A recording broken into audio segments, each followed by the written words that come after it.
एक सबसे ज्यादा इंस्टाग्राम की रील पे है कि शुक्र के दिन शराब पीजिए, आपका शुक्र अच्छा होता है। पीनी है ना तो वो पियो ना जो बहुत महंगी आती है। 10 साल हो गया हस्बैंड वाइफ अलग अलग कमरे में सोते हैं। समाज में शादी चल रही है, आपको इंस्टाग्राम की स्टोरी में और फेसबुक की स्टोरी में और स्टेटस पे ये दिखेगा कितना अच्छा कपल है, लेकिन अंदर क्या है? No compatibility. सप्तमंगली अष्टमंगली, इसमें तो मृत्यु तुल्य कष्ट ही होगा। मंगली दोष अगर ज्योतिष के किसी भी प्रामाणिक ग्रंथ में हो तो मेरा ज्ञान कम है, मुझे दिखा सकते। प्रामाणिक ग्रंथ की बात कर रहा हूं मैं। रेलवे स्टेशन पे 30 दिन में ज्योतिषी बने उस किताब की बात नहीं कर रहा। एक बार भगवान शिव माँ पार्वती एकांतवास कर रहे थे और उन्होंने उसको भी प्रेडिक्ट कर दिया। हम एक तरफ हम बात करते हैं अपने शास्त्रों में पुनर्जन्म की, हम कहते हैं हम वापस जन्म लेंगे, आत्मा वापस आएगी किसी न किसी रूप में। फिर जिसको नहीं पता कि उसका टाइम ऑफ बर्थ या जन्म कुंडली नहीं है, वो कैसे अपनी कुंडली दिखाएं? या पास डेट ऑफ बर्थ भी नहीं है, टाइम भी नहीं है, कुछ पता ही नहीं है, घर वाले लिखा ही नहीं है। तो ज्योतिष में एक पद्धति होती है।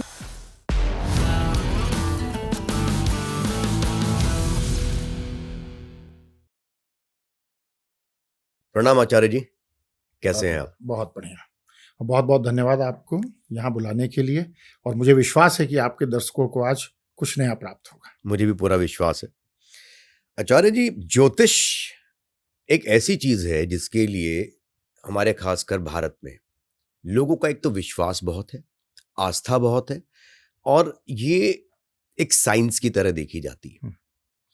लेकिन इसका ज्यादा प्रयोग अभी हम फ्यूचर प्रेडिक्शंस के लिए करते हैं, और ऑब्वियस सी बात है वही चलता है। मैं आपसे जानना चाहता हूं, कितना सटीक एक ज्योतिष आचार्य ज्योतिष को लेकर लोगों की भविष्यवाणी कर सकता है? अब अगर इसको आप शास्त्रों के कॉन्टेक्स्ट में देखेंगे तो मैं एक छोटा सा रेफरेंस दूंगा जहां इसकी सटीकता के बारे में चर्चा है। मतलब सटीकता इतनी है कि भृगु ऋषि, सब जानते हो ऑब्वियसली उनको, तो भृगु ऋषि इतने मतलब विद्वान थे ज्योतिष के कि वो कहीं भी घट रही घटनाओं को भी ज्योतिषीय गणना के माध्यम से देख सकते थे। तो एक बार भगवान शिव माँ पार्वती एकांतवास कर रहे थे और उन्होंने उसको भी प्रिडिक्ट कर दिया। मतलब एक तरीके से प्राइवेसी रिवील कर दी, तो एक्यूरेसी आई तभी तो हुई। लेकिन उसके बाद फिर माँ पार्वती ने इसको और भगवान शिव ने इसको एक लिमिटेशन लगा दी कि आप प्रिडिक्ट तो करोगे लेकिन 100% नहीं कह सकते हो। यानी एक छोटी सी शंका का बिंदु डाल दिया। अब बात आती है कि कितना सही है। तो देखिए, मैं एक बात बोलूंगा, सही तो 100% है।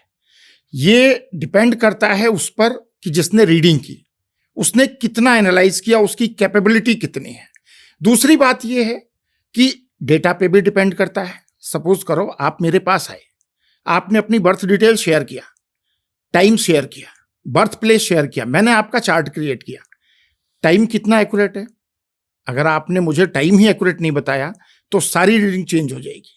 इवन 1 मिनट में भी फल कथन का टाइमिंग लगभग 4 दिन आगे पीछे हो सकता है। तो वहां पे एक्यूरेसी इंपैक्ट में आती है जब आपके पास एक्यूरेट डेटा नहीं होता है। बाकी ये नहीं है कि नहीं हो सकता है। अच्छा, दूसरी बात, ज्योतिष को ना मैजिक मत समझिए। जब आप मैजिक समझते हो ना तो दिक्कत है। एस्ट्रोलॉजर की एक लिमिट है। ज्योतिष को अगर मैं एक सिंगल वर्ड में डिफाइन करूं, आप कहीं जाते हो, आप मैप का इस्तेमाल करते हो जी। मैप आपको गाइड करता है कि भाई ये रूट जो है खाली है, इस रूट पे इतना टाइम लगेगा, इस रूट को यहां से बाईपास करके हम थोड़ा जल्दी जा सकते हैं, कंजेशन को अवॉइड कर सकते हैं। ज्योतिष भी बिल्कुल ऐसा ही टूल है कि आपके आने वाले समय में जो भी तरीके की स्थितियां हैं, अनुकूलता कितनी है, प्रतिकूलता कितनी है और कैसे आप बियर करोगे, आपको आने वाले समय के लिए ज्योतिष तैयार करता है। तो इसका मतलब ये है कि आप ये कह रहे हो कि ज्योतिष भाग्य नहीं बदल सकता, लेकिन आपको कहीं ना कहीं मदद कर सकता है उस बुरे वक्त से निकलने में। एग्जैक्टली, बिल्कुल। इसमें कुछ चीजें और ऐड करना चाहूंगा। देखिए, ऐसा भी नहीं है कि प्रारब्ध जो लिखा है बिल्कुल भोगना पड़ेगा आपको। इस पे कंट्रोवर्सी हो जाएगी, बट मैं इसको साबित करता हूं कैसे। देखिए, प्रारब्ध भी 3 तरीके का है, दृढ़, दृढ़ादृढ़ और अदृढ़। जो अदृढ़ प्रारब्ध है यू कांट चेंज। इसका थोड़ा बताइए पहले, होता क्या अदृढ़ प्रारब्ध? देखिए, अदृढ़ वो है कि जो आप चेंज नहीं कर सकते। अच्छा, क्या चेंज नहीं कर सकते? एक जन्म कुंडली के बिहाफ पे बोलूं, पहला घर, 5वां घर, 9वां घर, ये इसमें जो कुछ है आप नहीं बदल सकते। कैसे नहीं बदल सकते? पहला घर आप खो दो, आप किस फैमिली में जन्म लोगे, कौन आपके माता पिता होंगे, आपका बॉडी कैसा होगा, कलर कॉम्प्लेक्शन क्या होगा, आप डिसाइड कर सकते हो? नहीं कर सकते। आप यहां चेंज नहीं कर सकते। हॉरोस्कोप का 5th हाउस आपकी पास्ट लाइफ के कार्मिक बैलेंस का है, तो वो भी आप चेंज नहीं कर सकते। प्लस मेधा का है, बुद्धि का है। एक बहुत अच्छा एग्जाम्पल आपको देता हूं, आपके व्यूअर के काम में आएगा। आपने एक वर्ड सुना होगा कि जोड़े स्वर्ग में फिक्स होते हैं। बिल्कुल, है ना, कि भाई जो आपका पार्टनर लिखा है वो आपको मिलेगा। मैं यहां पे विश्वास नहीं करता। पार्टनर कैसा होगा ये डिफाइन होता है, सिलेक्शन आपके पास है। अच्छा, कौन होगा ये डिसाइड नहीं है? नहीं, कौन होगा नहीं, कैसा मतलब कैरेक्टर क्या होंगे। नहीं, तो हम जो कौन होगा नहीं, ये नहीं है। मतलब हम जो कहते हैं 7 जन्मों का साथ इसी के साथ, वो सब नहीं है। आप नहीं, कह रहे देखिए 7 जन्मों का साथ का मतलब कि आपको जो मिला है, जिस कैरेक्टर का मिला है, आप उस कैरेक्टर को 7 जन्म का समझ लो। आप ये नहीं है कि इस जैसे कई बार होता है ना कि कुछ लोग जब ज्योतिष को मैजिक समझते हैं तो ये पूछते हैं कि मेरे पार्टनर का नाम क्या होगा, कौन होगी, किससे मेरी शादी होगी। इस तरीके की एड भी आप देखते हो आती है ना। तो मैं समझता हूं कि ये यहां पर ज्योतिष को ना आप मैजिक बना रहे हो। इसको आप 50% बोल सकते हो, भाई सप्तम भाव की स्थिति कैसी है, D9 कैसा है, आप एक अनुमान लगा करके बोल सकते हो, नॉट 100% एक्यूरेट। लेकिन एक चीज कंफर्म है कि आपका D7 D9 ये बताता है कि पार्टनर के कैरेक्टरिस्टिक क्या होंगे। अब मैं एग्जांपल से समझाऊं, ये थोड़ा सा कॉम्प्लेक्स प्लीज। सती के बारे में मालूम है ना, जो दक्ष के यज्ञ में अपने आप को भस्म कर लिया था, दोबारा पार्वती के रूप में जन्मी, बहुत सुंदर कन्या थी, बहुत अच्छे ग्रह नक्षत्र थे। नारद जी आए, माता पिता ने कुंडली दिखाई, उन्होंने कहा भाई कुंडली तो बहुत अच्छी है, लेकिन इसका पति जो होगा वो शमशान विहार करने वाला, भस्म लपेटने वाला, दिगंबर रहने वाला, दिगंबर तो नहीं खैर, बागांबर लपेट के रहते हैं, मतलब जितनी भी बुराइयां थी सारी बता दी। अब माता पिता चिंतित हो गए कि भाई प्रारब्ध ने इतनी सुंदर कन्या दी और भाग्य ऐसा लिख दिया, सॉल्यूशन क्या है। तो अब यहां चयन करने की बात आती है। नारद जी ने कहा कि तुम तपस्या करो, भगवान शिव को प्रसन्न करो और उनको वर के रूप में प्राप्त करो। उनका वेश अशुभ होते हुए भी, वो शिव का मतलब क्या, कल्याण है। और फिर पार्वती ने तपस्या की, भगवान शिव से विवाह किया, मतलब कैरेक्टरिक मैच किया। जो कैरेक्टरिक है उसमें अच्छा सेलेक्ट करना। तो यहां पे क्या होगा, आप उन फलों को थोड़ा सा परिवर्तित कर सकते हैं। दूसरी बात यह है कि देखिए, मैं ये भी नहीं कहता कि बिल्कुल चेंज नहीं कर सकते। नहीं चेंज कर सकते तो मिलाते क्यों हैं? मिलाने के पीछे कुछ तो उद्देश्य है ना, कि समानता, कॉम्पैटिबिलिटी। अब एक थोड़ा सा यहां पे ना डिस्प्यूटेड हो जाएगा, लेकिन बोलता हूं, हम जब मैरिज करते हैं तो ये देखते गुण ज्यादा से ज्यादा मिले, है ना, ज्यादा से ज्यादा गुण मिले तो शादी अच्छी होगी। और मैं आपको कहता हूं 36 आउट ऑफ 36 में मैंने डाइवोर्स सबसे ज्यादा देखे। अच्छा, सबसे ज्यादा देखे। अब आप कहोगे जी ऐसा क्यों? आप मुझे बताओ, एक म्यान में 2 तलवार रह सकती है? नहीं रह सकती। जब सेम कैरेक्टरिस्टिक के दोनों लोग हो जाते हैं ना तो वो अच्छे पति पत्नी बनते हैं और ना अच्छे पेरेंट बनते हैं। अगर एक गुड कॉप बैड कॉप वाली बात होती है ना, फादर अगर थोड़ा स्ट्रिक्ट है तो मदर थोड़ी सी प्रोटेक्टिव है, बच्चे को दोनों चीजें मिलती हैं। अगर दोनों ही प्रोटेक्टिव हो गए तो भी बच्चे की ग्रोथ नहीं होगी। तो यहां पे कहीं ना कहीं जो हम दिख रहा है उसको बैलेंस करने की कोशिश करते हैं। आप बैलेंस कर सकते हो बट यू कांट चेंज। तो फिर हम जन्मपत्री क्यों दिखाते हैं? अगर हमें ये है कि ज्यादा होगा तो एक जैसे ट्रेट है, तो हम दिखाए क्यों नहीं? दिखाते इसलिए हैं कि हम बैलेंस कर सकें। वही तो बोला। क्या बैलेंस करना होता है? देखिए, बैलेंस ये करना होता है कि अब ये तो बहुत बेसिक स्टेप है कि भाई आपने गुण मिलान कर लिया, आपने मंगल देख लिया कि मंगल कैंसिल हो रहा है कि नहीं हो रहा है। हालांकि देखिए, ये मैं इसको बहुत ज्यादा वेटेज नहीं देता, लेकिन फिर भी इग्नोर नहीं करता। बहुत अच्छी कॉम्पेटेबिलिटी होने पर भी, इसीलिए तो मैं कहता हूं ना कि देखिए, आप शादियों पे ना करोड़ों रुपए खर्च करते हो, एस्ट्रोलॉजर की 1000 रुपए फीस नहीं देते कि वो इसको आइडेंटिफाई कर सके। सपोज कीजिए किसी का 7th हाउस दोनों का अच्छा है, मैरिज हो गई, मैरिज चल भी रही है, लेकिन मेरे पास, क्योंकि मैं एस्ट्रोलॉजर हूं, कंसल्टेंसी के लोग आते हैं, आप सुनकर के आश्चर्य करोगे, 10 साल हो गया हस्बैंड वाइफ अलग अलग कमरे में सोते हैं। समाज में शादी चल रही है, आपको इंस्टाग्राम की स्टोरी में और फेसबुक की स्टोरी में और स्टेटस पे ये दिखेगा कितना अच्छा कपल है, लेकिन अंदर क्या है? No compatibility. अब ये प्रॉब्लम क्यों है? गुण भी अच्छे मिले, मांगलिक भी नहीं है, 7th हाउस अच्छा है, मैरिज भी चल रही है, फिर कॉम्पेटेबिलिटी कहां कंप्रोमाइज हो गई? 12th house. किसी भी मैरिज में 12th हाउस भी इंपॉर्टेंट है। एक मैरिज का पार्ट है ना बेडरूम लाइफ। अगर 12th हाउस खराब है तो बेडरूम लाइफ से इंसान सेटिस्फाई नहीं होगा, तभी एक्स्ट्रा मैरिटल अफेयर आते हैं, तभी बहुत सारी चीजें आती हैं। और आप इमेजिन नहीं करोगे, कई जगह पे जहां हस्बैंड वाइफ में ऐसा बहुत सारा कॉम्प्लिकेशन रहा, हमने कोई रेमेडीज नहीं की, हमने केवल एक चीज गाइड किया, इंप्रूव योर बेड लाइफ। एक छोटा सा प्रैक्टिकल एग्जांपल देता हूं। एक लेडी आई, बहुत परेशान थी जी, हस्बैंड मेरी तरफ ध्यान नहीं देता। ये रिसेंट की बात है, मुश्किल से 6-7 महीने की।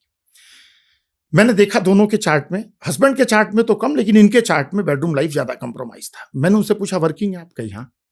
मैंने कहा आप वर्किंग, और फीमेल के साथ ये कॉम्प्लिकेशन होता ही है कि वो वर्किंग भी होती है और घर भी देखती है।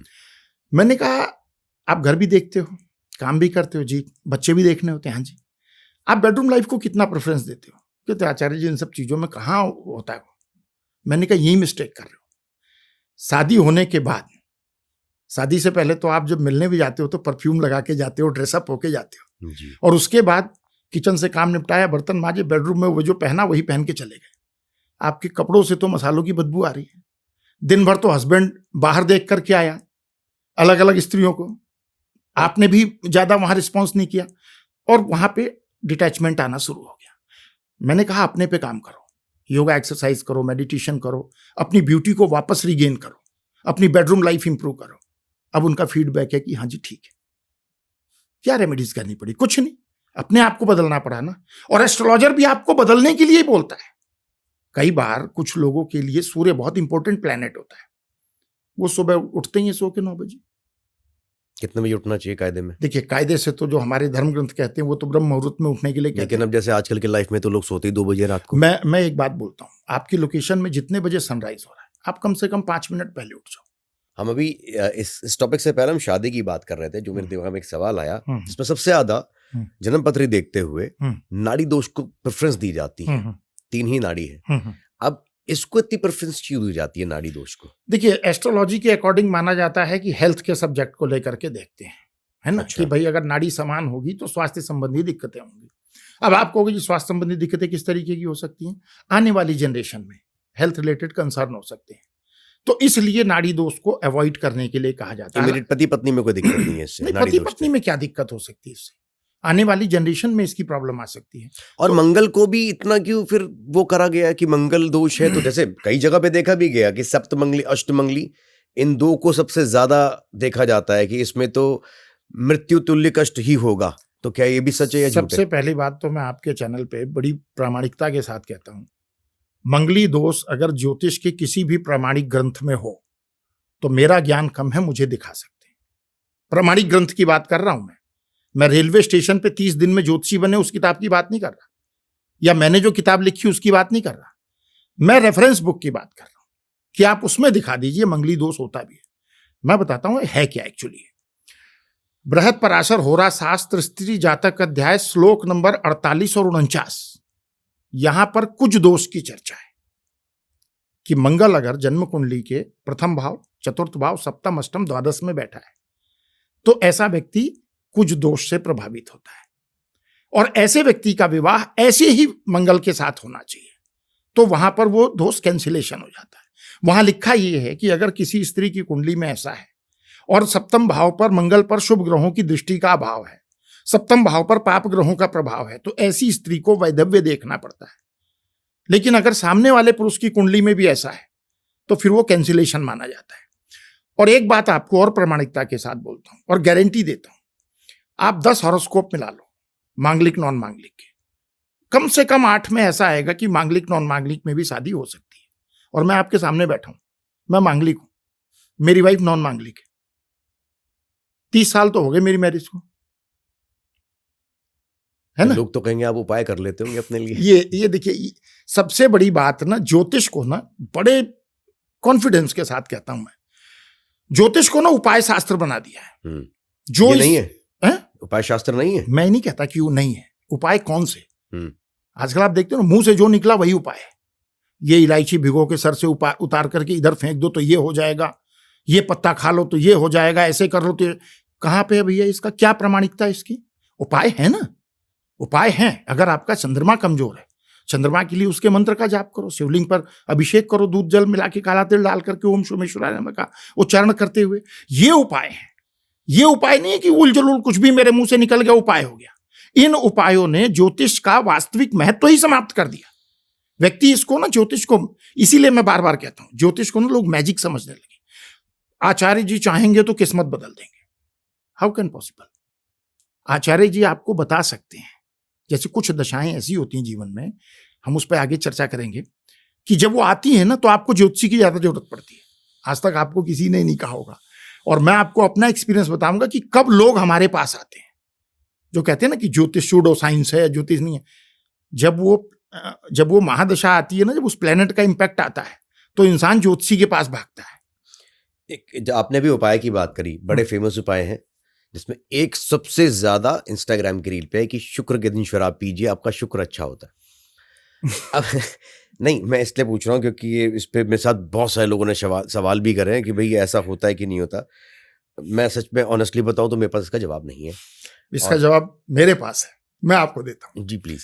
ज्योतिष के किसी भी प्रमाणिक ग्रंथ में अगर लिखा हो कि मदिरापान करने से शुक्र मजबूत होता है तो मुझे दिखा दें, मैं इसका कटाक्ष नहीं करूंगा। लेकिन फिर ये बात आई कहां से? देखिए, मैंने कहा ना कि मुंह से जो भी निकले उपाय नहीं। अब इसके पीछे लॉजिक क्या देते हैं कि भाई शुक्र जो है वो दैत्यों के गुरु हैं, दैत्य जो है मदिरापान भी करते हैं, तो शुक्र को प्रसन्न करने के लिए अगर जो शराब पियोगे तो शुक्र मजबूत होगा। मैं कहता हूं हाँ पियो, मजबूत होगा। लेकिन हम ये नहीं सोचते कि हमने जो ये सेंटेंस बोल दिया ना, ये कितने लोगों का घर बर्बाद करेगा। कैसे बर्बाद करेगा? शुक्र को सबसे पहले आप समझो कि शुक्र ना वैभव का ग्रह है, सुंदरता का ग्रह है। किसी की भी शुक्र की महादशा चलती है ना तो जनरली उसकी लाइफ में ग्रोथ होती है अपने प्रारब्ध के अनुसार, किसी को थोड़ा किसी को ज्यादा। लेकिन शुक्र की महादशा में जनरली मैंने देखा है कि लाइफ में आपके ग्रोथ आती है, उन्नति होती है। शुक्र ना एलाइट चीजों को पसंद करता है। जैसे हमारे पास कोई आता है ना कि शुक्र कमजोर है, हमारे उपाय सुनोगे ना तो आपको हंसी आएगी, लेकिन है वो फैक्ट है। शुक्र फीमेल प्लैनेट माना जाता है। आप शराब पी के घर की महिलाओं की इज्जत करेंगे? आप तो गालियां देंगे, आप मारपिटाई करोगे, शुक्र तो आपका ऐसे ही कमजोर हो जाएगा। ठीक है ना? अच्छा, पीनी है ना तो वो पियो ना जो बहुत महंगी आती है। इसको माध्यम कौन बना लेते हैं? वो लोग जो मिडिल क्लास और लोअर क्लास में। देख आचार्य जी ने कहा है कि शुक्र मजबूत करो, मैं तो शुक्र मजबूत करने के लिए पी रहा हूं। अरे भाई, पी कौन सी रहा है तू? थर्ड क्लास वाली तू, और अपने पैसे खराब कर रहा है। पी ना स्टैंडर्ड क्वालिटी की पी। हालांकि मैं अभी भी कहूंगा, किसी भी दृष्टि से मदिरापान करने से, शुक्र शुभ ग्रह है। ज्योतिष में केवल 2 ही ग्रह ऐसे हैं जो नैसर्गिक रूप से शुभ हैं, एक बृहस्पति, दूसरा शुक्र। तो ये कह देना ना कि देखिए शराब पीने से शुक्र मजबूत होता है, ये समाज में ना भ्रमित करने वाली बात है। आपका शुक्र कमजोर है ना, मैं बोलता हूं, एक फल ऐसा होता है जो अच्छे अच्छे रईसों के घर में भी बहुत कम मिलता है, अनार, है ना? जनरली लोग अवॉइड करते हैं, महंगा होता है। आपका शुक्र कमजोर है ना, आप थोड़ा सा अनार खाओ ना रोज, शुक्र मजबूत होगा। क्या जरूरत है दारू पीने की? क्या जरूरत है शराब पीने की? तो शराब पीने से शुक्र मजबूत होगा, इसका शास्त्रोक्त कोई भी प्रमाण नहीं। आप अच्छे कपड़े पहनो, शुक्र कहता है साफ सफाई करो। लक्ष्मी कहां आती है? साफ सफाई है। तो ये करो ना, शराब पीना जरूरी है। यही मैंने कहा आपसे कि मुंह से निकली हर बात उपाय नहीं हो सकती। लेकिन लोगों को क्या है, उपाय वो करो जिसमें मजा आए। अब शराब पीने से मजा भी तो आएगा ना भाई। शराबी के लिए तो शराब पीने की छूट दे दी आपने, वो तो कहेगा भाई ये तो अच्छा है। अच्छा, लेकिन एक चीज है इसमें, हम जो उपाय की बात कर रहे हैं, ये तो चलिए यहाँ की इस संसार की बात हो गई।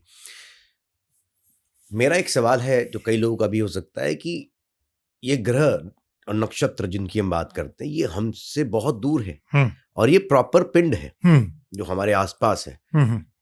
इनका इतना इफेक्ट, और इनको हमने जितनी कथाओं में पढ़ा है, इनको एज ह्यूमन दिखाया गया, एज इंसान की तरह दर्शाया जाता है कि इसका ये, क्योंकि उनका कैरेक्टरिस्टिक दिखाया गया। जैसे आपने शुक्र का बोला, शुक्राचार्य दैत्यों के गुरु, तो उसमें एक इमेज आ गई कि उनके कपड़े सफेद हैं, दाढ़ी सफेद है और वो ऐसे दिखते हैं। लेकिन वो तो ग्रह है, शनि तो एक ग्रह है। शनि को दिखाया गया काला, बिल्कुल भयंकर, आंखें ऐसी की दृष्टि पड़ जाए। अब मुझे प्लीज ये समझाइए कि ये एक्चुअली जो हम बात कर रहे हैं या करते हैं, ये किसी इंसान या दैविक कैरेक्टरिस्टिक की बात करते हैं या हम एक्चुअली इन प्लैनेट्स की बात करते हैं? आंसर तो आपने खुद ही दे दिया। देखिए जो प्लेनेट है ना, ये तो एक भौतिक माप है जी, है ना, डिस्टेंस है, एक पिंड है। अभी आपने कहा ना पिंड है। हाँ, इन ग्रहों की जो अधिष्ठाता देवता है, हाँ, जैसे मंगल ग्रह, मंगल पे ग्रह पे आप चले जाओ, क्या बोलते, लाल ग्रह है, हाँ, भूमि का पुत्र है, ज्योतिष में ही माना है भूमि का पुत्र है। ये ना एक सिंबॉलिक आइडेंटिफिकेशन है। मंगल ग्रह नहीं, मंगल देव इंपैक्ट देते हैं। आप समझना, थोड़ा सा हमें डिफरेंट करना पड़ेगा। हाँ, उनकी प्लेसमेंट जो पिंड से है उसी से उसके प्रभाव को देखते हैं, लेकिन ग्रह नहीं, ग्रह के देव परिणाम देते हैं। भाई हम मंगल को क्या शांत करेंगे, एक पिंड को क्या शांत करेंगे? जो मंगल ग्रह हैं हम उनके लिए मंत्र जाप करते हैं, हम उनके उपाय करते हैं। या हम अगर जो रेड कोरल पहनते हैं तो मंगल की कॉस्मिक रेज को एब्जॉर्व करने के लिए पहनते हैं। जैसे मैंने पहन रखा है ये गोमेद है, राहु के लिए है। तो ये राहु के इंपैक्ट को, ये जस्ट कलर थेरेपी है। कि आपने देखा भी होगा ना, स्टोन हाथ में क्यों पहनते हैं? अब तो आजकल तो मॉडर्न पेंडेंट पहन लो जी, गले में डाल लो जी, लेकिन मोस्टली हाथ में ही सजेस्ट किया जाता है। क्यों? क्योंकि हाथ आपके ओपन रहते हैं। आपका शरीर पूरा भले ढका रहेगा लेकिन हाथ ओपन रहता है। ये वातावरण के सीधे संपर्क में होता है, तो उस कॉस्मिक रेज को एब्जॉर्ब करके आपको ट्रांसफर करता है। यानी जो चीज कम है उसको आपको देता है, तो वो आपको इंपैक्ट देता है। तो हमें थोड़ा सा ये डिफरेंस समझना पड़ेगा। शनिदेव धरती पर न्याय करते हैं, यमराज ऊपर न्याय करते हैं। अच्छा। आप देखते हैं ना, ढैया आई, साढ़े साती आई, तो जो भी आपको प्रारब्ध चुकाना होता है, आप धरती पे शनिदेव, ऊपर यमराज, तो वो देव है। हाँ। अच्छा, अब एक चीज और, कई लोग जो सूडो साइंस बोलते हैं ना, दशरथ का शनि स्त्रोत पढ़ो आप, है ना, तो वहां पर आज साइंस भी वही बोलता है कि आप बहुत हल्के हैं, पानी पे भी तैर सकते हैं। साइंस भी तो यही बोल रहा है, शनि बहुत हल्का है। हमारे मनीषियों ने अपनी विलक्षण साधना की अवस्था में उन एस्ट्रल ट्रेवल किया उन लोगों ने, और जाकर के सारी चीजों को देखा। भाई ज्योतिष आज का तो नहीं है ना, हजारों वर्षों का है। क्यों जो हम बताते हैं वही आज साइंस बोल रहा है। मंगल की मिट्टी लाल है, भूमि पुत्र कहा जाता है। साइंस भी तो इस बात को एक्सेप्ट कर रहा है ना कि मंगल लाल ग्रह है। ज्योतिष में तो हजारों वर्ष पहले बोल दिया गया, तब तो इतने उन्नत साधन नहीं थे ना। और अभी आपने कहा भी कि हम वो रेड कोरल पहनते हैं तो वो भी लाल है, वो भी लाल है। हाँ, वो भी लाल है। तो इसलिए ये डिफरेंस है थोड़ा सा। लेकिन अब जैसे आपने बोला आपने गोमेद पहना, ये राहु के लिए है। राहु और केतु ये बड़े विचित्र ग्रह हैं क्योंकि छाया ग्रह है। इनका मुझे बताइए, इनकी फिजिकल फॉर्म तो है नहीं, लेकिन मेरे को करेक्ट करिएगा अगर मैं सही हूं या गलत हूं, लेकिन मैंने कई जगह पे जब मैंने लोगों से पूछा तो वही बात आती है कि फिर वो कहानी आती है कि गला काट दिया विष्णु भगवान ने और अमृत के बेस पे धड़ और जो अपना ऊपर दिमाग का हिस्सा है, सर का हिस्सा, वो अलग हो गया। लेकिन जब हम इसको छाया ग्रह बोलते हैं तो क्या ये चंद्रमा की छाया और सूर्य की छाया के हिसाब से काम कर रहे हैं ये दो ग्रह जिसको हम कह रहे हैं उनकी रेज भी आ रही है? क्या ये है या ये कुछ और ही ग्रह हैं? फिर देखिए, सबसे पहले तो अगर मैं आपको बोलूं तो आज के इस कलयुग में आप इनको अवॉइड कर ही नहीं सकते। एक इंटरेस्टिंग फैक्ट थोड़ा सा रखता हूं जी। आजकल आप देखते हो ना, एआई आ गया, इंटरनेट लगभग हर जगह रीच हो गई और बहुत सी तरक्की हुई। हमारे पूर्वज शायद आज से 50 साल पहले भी ये कल्पना नहीं करते होंगे कि आप चलते चलते फोन पे बात कर सकते हो, लेकिन ये संभव हुआ ना। ये सब क्यों संभव हुआ? इसी के पीछे राहु है, जो अदृश्य होते हुए भी काम करे। राहु क्या है? इनविजिबल है ना, दिखता नहीं है। और भगवान की माया दिखती है क्या? नहीं दिखती। तो इनका इंपैक्ट कलयुग का राजा इसीलिए कहा गया है कि इंपैक्ट इनका अदृश्य रूप से। अच्छा, एक चीज और समझना, ये जो स्टोरी बनाई जाती है ना, ये स्टोरियां रिलेट करती हैं। कैसे रिलेट करती हैं? हमारे पास ना कई बार, अभी रिसेंट की बात है, एक लेडी ने हमारी अपॉइंटमेंट बुक की, तो जब उसकी कंसल्टेशन का टाइम आया ना, तो उसने अपना दुखड़ा रोना शुरू किया, मतलब बताना शुरू किया। रोना सब तो गलत है, बताना शुरू किया। आचार्य जी, मेरी हेल्थ ठीक नहीं रहती है, ऐसा है वैसा है, बहुत परेशान हूँ, इस तरीके की दिक्कतें आती हैं, नेगेटिव थॉट्स बहुत आते हैं, मतलब पूरा बताया। मैंने एक क्वेश्चन पूछा, मैंने कहा मेडिकल रिपोर्ट फिर भी सारी नॉर्मल है? कह रही हाँ आचार्य। मैंने कहा कुछ नहीं है, ये राहु का इल्यूजन चल रहा है। और वही राहु भ्रम है ना। भ्रम क्यों है? राहु के पास शरीर नहीं है, क्या है? केवल दिमाग। जब राहु का टाइम आएगा ना, आपको कंफ्यूजन करना शुरू कर देगा। हमारे पास कंसल्टेशन में ना मोर देन 60% लोग जो राहु से भ्रमित होते हैं ना, वही आते हैं। आपके जीवन में ऐसा आपको एहसास करवा देगा ना, आपको एसिडिटी का पेन होगा और ये विश्वास दिला देगा कि अब हार्ट अटैक आने वाला है, आप हॉस्पिटल भागोगे। और केतु? देखिए केतु, इसको ना थोड़ा सा हम ऐसे समझ सकते हैं, राहु शनि की जीरोक्स है, केतु मंगल का है। ऐसे कहते हैं कि राहु शनि का, केतु मंगल का। एग्जैक्टली। हाँ। अब इसमें क्या है, तो क्या ये इनकी दुश्मनी है, ये साथ में है? नहीं, साथ में ही है, लेकिन इनके फल देने की क्षमता में अंतर है। कैसे? अच्छा। है जैसे राहु और शनि का ही लेते हैं। शनि आपको कोई दंड देगा ना तो बहुत धीरे धीरे देगा। अगर शनि को मृत्यु देनी है ना तो बेड रिटर्न कर देगा, आपको बेड पे लिटा देगा। राहु मतलब और यही काम करेगा, राहु और शनि। हाँ, मतलब अब देखना दोनों में डिफरेंस है। शनि आपको धीरे धीरे मारेगा, तड़पा के मारेगा, आपके प्रारब्ध खत्म कर देगा। राहु इंस्टेंट काम कर देगा।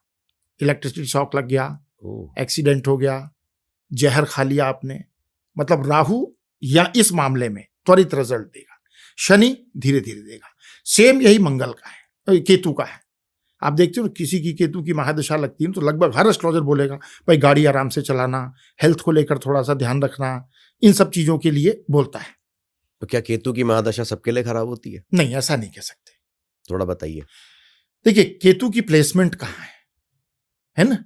केतु किसके नक्षत्र में बैठा है, केतु किसके साथ बैठा है, और केतु को देख कौन रहा है, तो उस पे परिणाम सबके। जनरली केतु को तो राहु ही देखता ना।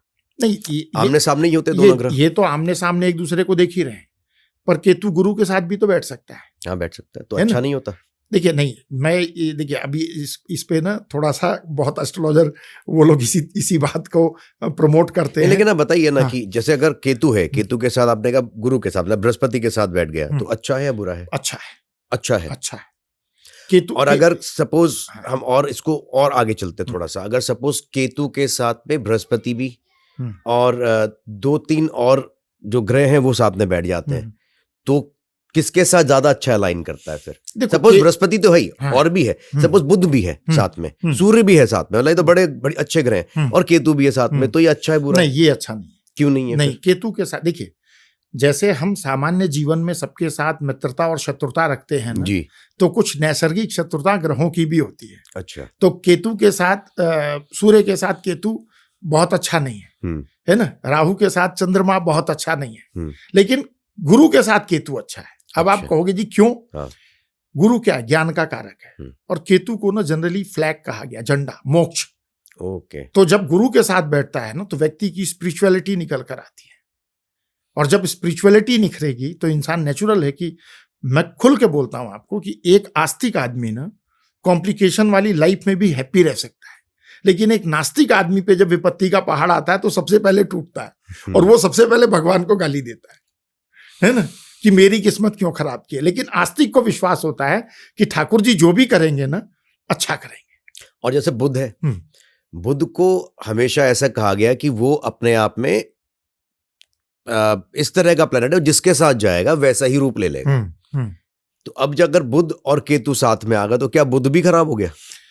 नहीं, देखिए इसमें हाँ, अगर जो एक हद तक देखें तो केतु को बुध के बारे में सहचर्य का फल कहा गया है, शुभ के साथ शुभ और अशुभ के साथ अशुभ। मतलब इसको ना अगर जो सीधा कहे ना तो बेपैंदी का लोटा। अच्छा। जैसे ग्रह के साथ बैठेगा उसी के गुणधर्म अपना लेगा। इसलिए बुध का ना किसी नेगेटिव प्लेनेट के साथ बैठना डेफिनेटली अच्छा नहीं माना जाता। केवल एक ही कंडीशन ऐसी है जिसमें बुध चाहे कैसे भी बैठा हो तो बेनिफिट होता है, अगर बुध 8वें घर में बैठ गया तो ये अच्छा है। अच्छा है। हाँ, वो उस इंसान को लाइफ में, मतलब मैक्सिमम लोगों की जिंदगी में देखा मैंने कि बिना कमाया हुआ धन उनको प्राप्त होता है, चाहे वो लॉटरी से मिले, विरासत मिल जाए, किसी ने बीमा करा रखा था उसके नॉमिनी बन जाए, भगवान ना करे ऐसा हो, लेकिन देखा है कि उनको मतलब कुछ ना कुछ बिना कमाया हुआ धन भी प्राप्त होता है। ओके। अच्छा, बहुत सारे लोग आज के टाइम पर, आज के क्या, हमेशा से कहूंगा मैं तो, आज तो ये कहते हैं कि लोग आज के टाइम पर, लेकिन मुझे लगता है आज तो फिर भी लोग बहुत अच्छे हो चुके हैं, पहले के टाइम पे तो ज्यादा धन के पीछे ही भाग रहे हैं। आज तो जरूरत की वजह से भाग रहे, पहले शायद बिना जरूरत के भी बस खाली अपने वर्चस्व के लिए, लेकिन आज नीड है।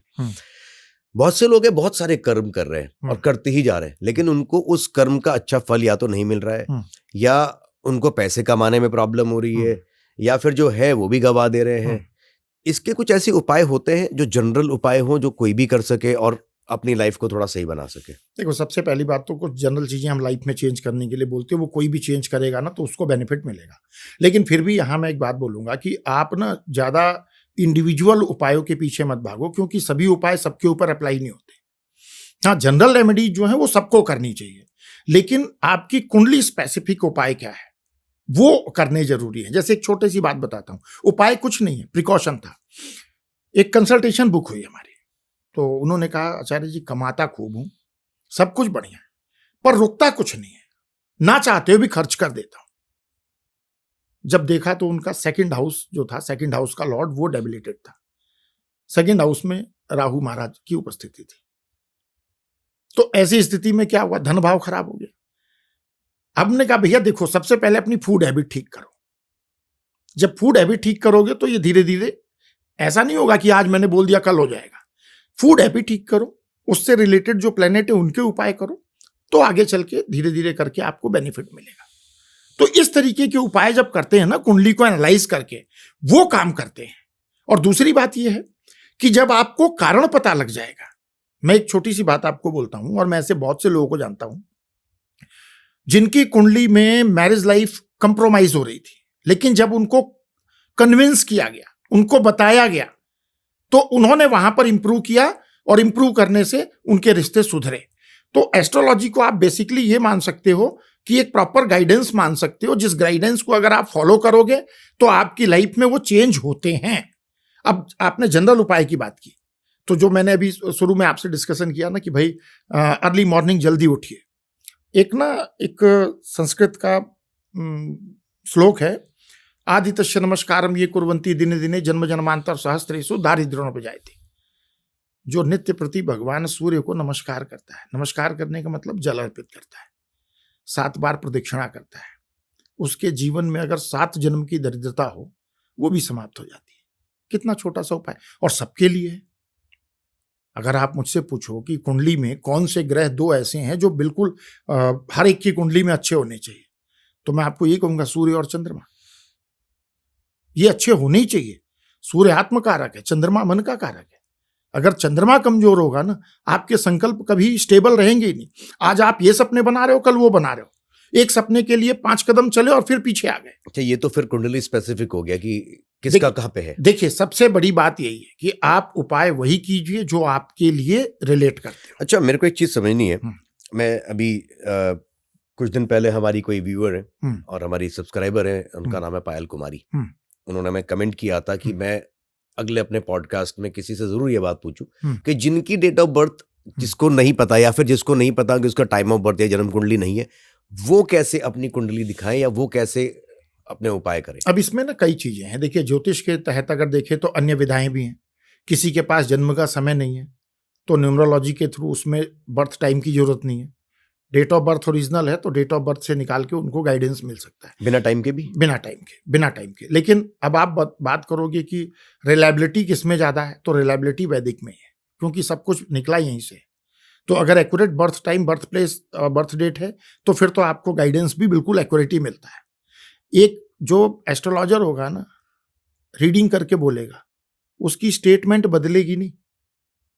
जैसे मेरा टैरो में भी स्पेशलाइजेशन, पर उसमें प्रेडिक्शन बार बार चेंज होती रहती है। अच्छा, टैरो में अलग अलग है। हाँ, आज आप पूछ के गए, 15 दिन बाद आए तो अलग एनर्जी आएगी। लेकिन वैदिक में ना, जो आज बोला है उसके आगे का ही बोलूंगा, उसमें चेंज नहीं होगा, और पीछे का रेफरेंस लेके बोलूंगा। तो एक्यूरेसी की बात करें तो ये अब आते हैं कि जिनके पास सपोज करो डेट ऑफ बर्थ भी नहीं तो उनके लिए तो टैरो हो गया, जिनके पास टाइम नहीं उनके लिए न्यूमरोलॉजी हो गया। पर जिसके पास डेट ऑफ बर्थ भी नहीं है, टाइम भी नहीं है, कुछ पता ही नहीं है, घर वाले लिखा ही नहीं है, तो ज्योतिष में एक पद्धति होती है नष्ट जातकम। अच्छा, हाँ, तो उस मतलब अब मैं तो हकीकत बताऊं तो मैं अप्लाई नहीं करता।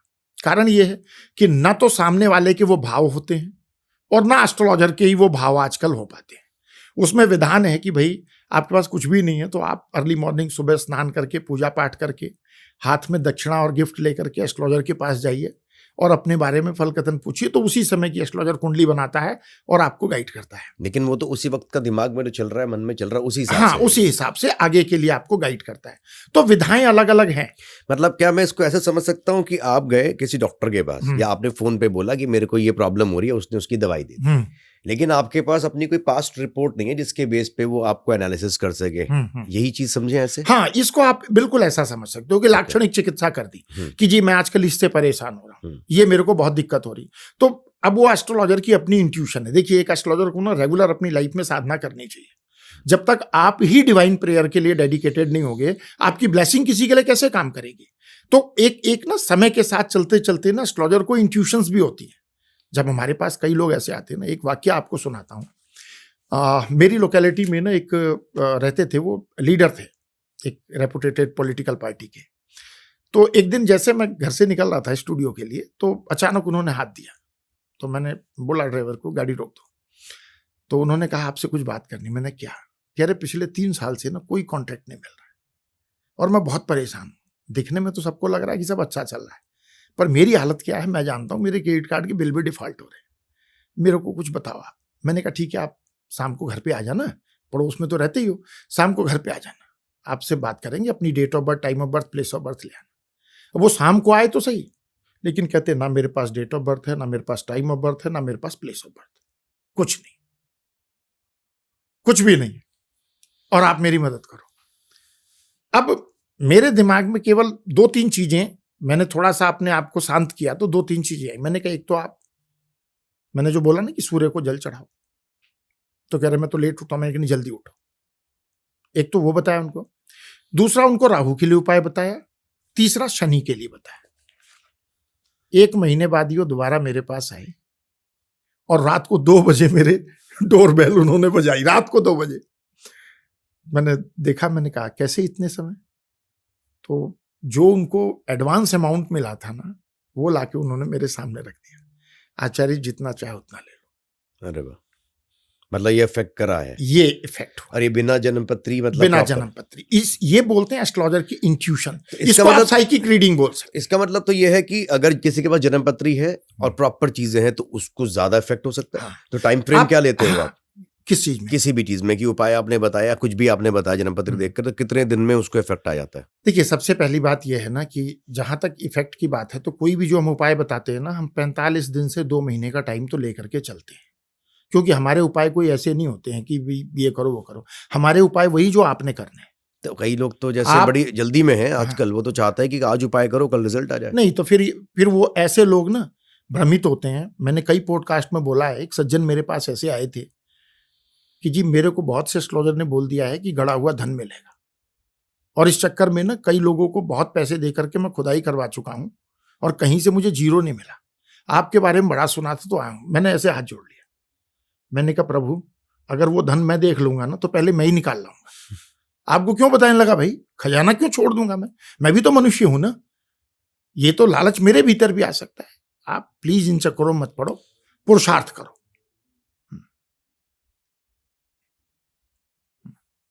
पुरुषार्थ करो। तो ये है, ये मतलब देखिए, कंफ्यूजन क्रिएट करना, 24 घंटे में ऐसा हो जाएगा, 48 घंटे में, कोई एक वीवर आके बता दे कि 24 घंटे में जी हो गया ऐसा।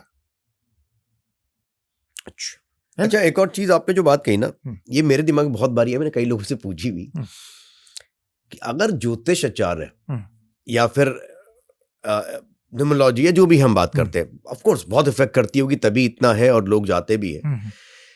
लेकिन अगर ज्योतिष को सब कुछ दिख रहा है और बहुत क्लियर दिख रहा है, तो वो सब के सब दुनिया के सबसे रईस लोग क्यों नहीं बन रहे? दुनिया के सबसे रईस लोग क्यों नहीं बन जाते? कौन नहीं बन जाता? ज्योतिषाचार्य। हाँ, अब देखिए बात आई ना कि ज्योतिषाचार्य दुनिया का सबसे रईस क्यों नहीं बन जाता। इसको आप इस तरीके से रिलेट करके देख सकते हो कि आपको लाइफ में वही मिलता है जो आप पीछे से कैरी करके लाए हो। प्रारब्ध, संचित प्रारब्ध, इस जन्म में जो किए रह गए, वो पीछे से आप कैरी करके ले आ रहे हो। इसको आप ऐसे समझ सकते हो। और थोड़ा मैं इसको और कॉम्प्लेक्स कर देता हूं। एक ही समय पर 2 लोग जन्म लेते हैं, एक बहुत अच्छा हो जाता है, एक डाउन में रह जाता है। कारण वही है, आपका संचित प्रारब्ध। एस्ट्रोलजर का भी तो संचित प्रारब्ध है ना, मैं कितना प्राप्त करूंगा वो मेरे प्रारब्ध में। हाँ, पुरुषार्थ मुझे करना चाहिए। उद्योगिनम पुरुषा मुप्यते लक्ष्मी, जो पुरुषार्थ करेगा वो डेफिनेटली पाएगा। पर तो, सबके लिए हम एक नहीं बोल सकते कि सब लोग रईसी हो जाएंगे। अब किसी के साथ बड़ा अच्छा, एक थोड़ी सी बात कर, बताइए। अगर सारे समाज का हर आदमी धनवान ही हो गया तो समाज की व्यवस्था चलेगी? नहीं चल सकती ना। ये तो व्यवस्था है, कुछ लोग ऊपर लेवल पे हैं, कुछ बीच में हैं, कुछ नीचे हैं, तभी सारी सांसारिक गतिविधियां चलती हैं। इसीलिए तो कहा जाता है ना, अच्छे कर्म करो, जो आपने कमाया उसमें से थोड़ा दान भी करो। नहीं, लेकिन अच्छे कर्म करो, दान करो, सब पुण्य करो, लेकिन कई बार किसी ऐसे इंसान के साथ जिसने कभी कुछ गलत नहीं कर रखा है, या हो सकता है करा भी, लेकिन उसके हिसाब से गलत नहीं करा, लेकिन उसकी जिंदगी बहुत सही चल रही है, बड़ा अच्छा है, सबके साथ बढ़िया चल रहा है, उसके साथ अगर कोई धोखा या उसके साथ अगर कुछ गलत हुआ तो वो उसके कर्म है, या एक्चुअली ये कर्म अब दूसरा जिसने करे वो भुगतने वाला है आगे जाके? ये भी कंडीशन हो सकती है। हाँ, बिल्कुल हो सकती है। आपने पिछली बार किया, इस बार उसने किया, लेकिन अगली बार कौन करेगा? या उसने किया इस बार तो उसको अगली बार भुगतेगा। आपका देखिए, मैं एक बात स्पष्ट कहता हूं, बिना प्रारब्ध के आपके साथ नहीं होगा। कुछ ना कुछ प्रारब्ध आपका। एक आजकल एक चल रहा है ना डिजिटल स्कैम, हाँ, डिजिटल अरेस्ट करते हैं। उनकी क्या गलती? उनकी क्या गलती है ना। लेकिन मैं कहता हूं कहीं ना कहीं ज्यादातर मामले में ऐसे लोग कई बार मेरे कनेक्ट में आए हैं। डिजिटल स्कैम के उसमें आया कौन? जिसका टाइम ऐसा चल रहा था। राहु ने भ्रमित किया कि झूठ भी सच लगने लगा। आपको फोन आएगा, रख दे नहीं तो कान पे मारूंगा तेरे, है ना, नेचुरल बोलोगे, मैं यही बोलूंगा। लेकिन बहुत से लोगों ने करोड़ों गंवा दिए। और जब देखा ना मैंने, ऐसे लोग भी आए हमारे पास। इवन आपको बोलूं मैं तो ऐसी घटना खुद हमारे प्रोग्राम पे हुई। अच्छा। हाँ, हमारा, आप मान लो आपके चैनल पे हमारा प्रोग्राम अपलोड हुआ, उस प्रोग्राम की कॉपी ली, नंबर किसी और का लगा दिया, चला दिया उसको। अच्छा, हाँ, ये तो आपने याद दिलाया। ये मैं बताना भी चाहता हूँ अपने व्यूअर्स को कि भाई जब भी कोई नंबर इस तरह से दे हमारे किसी भी कमेंट सेक्शन में, तो हमारी कोई इसमें जिम्मेदारी नहीं है, क्योंकि हमने जो डिस्क्रिप्शन में डाला है वो एक्चुअल नंबर होगा। क्योंकि आचार्य जी, मैंने देखा कि इंस्टाग्राम में मेरी टीम ने मुझे बताया, उसमें कभी मेरे इन मौलाना जी के पास गया, वहां से मैंने काम करा लिया, उनके नंबर डाले। भाई हमारी चैनल की कोई जिम्मेदारी नहीं है। हाँ। आप ऑथेंटिसिटी चेक करिए पहले हमारे साथ, उसी के बाद आप किसी को कॉल करिए। मैंने साइबर कंप्लेंट फाइल कर रखी है इस तरीके की, जहां पर कि मेरी वीडियो को लगाया गया, नंबर दूसरे का है, लोग ट्रैप में फंस गए। बाद में डिस्क्रिप्शन चेक नहीं करते हैं, ऊपर डिस्प्ले क्या हो रहा है वो चेक किया और फंस गए, और उन्होंने उनको मतलब पैसे ठग लिए। उसके बाद जब हमारे पास कनेक्ट किया तो हमने कहा भाई हम भी कर रहे कंप्लेन, आप भी करो। अच्छा, ये प्रारब्ध है? हाँ, डेफिनेटली, क्योंकि जिनके साथ ये स्कैम हुए ना, फिर हमने उनको कंसल्टेशन दी। कंसल्टेशन फ्री नहीं दी, सीधी सी बात बोल रहा हूँ, चार्जेबल थी। लेकिन जब देखा हमने ना, तो उनको बताया भी कि भैया देखो अभी आगे भी समय इतना है, यहां बच के रहो। भ्रम। अच्छा, एक, अब मुझे एग्जैक्ट वो पुराण का नाम याद नहीं आ रहा मुझे, मैं आगे आपको बता दूंगा। उसमें स्पष्ट लिखा है कि कलयुग में लोगों को भ्रम बहुत होगा। कलयुग में राहु कौन है? राजा है, भ्रमित करेगा, और भ्रमित ही हो रहे हैं लोग बहुत ज्यादा, तभी तो ट्रैप में फंस जाते हैं।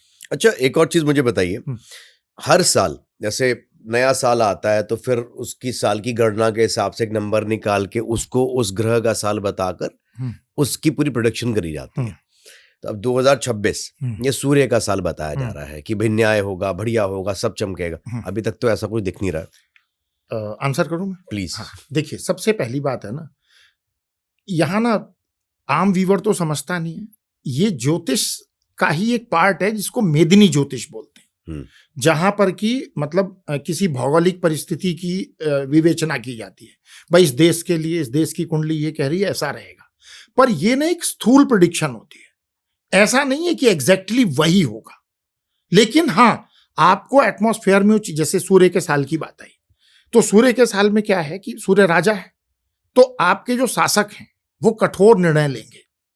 अब कठोर निर्णय से जनता कभी खुश होती है? नहीं होती, लेकिन कठोर निर्णय अंततः समाज के लिए लाभकारी होते हैं। तो सूर्य के साल में ये चीजें होंगी। लेकिन ऐसा, अब कुछ प्रेडिक्शन इस तरीके की आती है ना कि जी इन देशों में ऐसा होगा, या ये प्लेन क्रैश हो जाएंगे, ये ट्रेन एक्सीडेंट हो जाएगा। ये केवल अनुमान है। हाँ, ये मेरे को आप थोड़ा बताइए, ये बड़ा आपने इंटरेस्टिंग टॉपिक छेड़ा। इस पे बड़ी भविष्यवाणियां हुई हैं कि जी अभी देखो प्लेन क्रैश होंगे, या फिर कहीं पे आगजनी होगी, कहीं भूकंप आएगा, कहीं ऐसा होगा, कहीं वैसा होगा, ये सब बातें होती है। और जब कहीं पर ऐसा होता है, अब इतनी बड़ी दुनिया में कुछ तो होगा ही, तो होता है तो उसका क्रेडिट भी बड़ा चढ़ा के लिया जाता है कि भाई देखो हमने ये बताया था और ये हो गया। तो ये कितना सटीक है? आपने आंसर खुद ही दे दिया। हाँ, इतनी बड़ी दुनिया है। हाँ, आप मुझे बताओ कौन सा साल ऐसा होता है जिसमें कोई प्लेन क्रैश ना हो?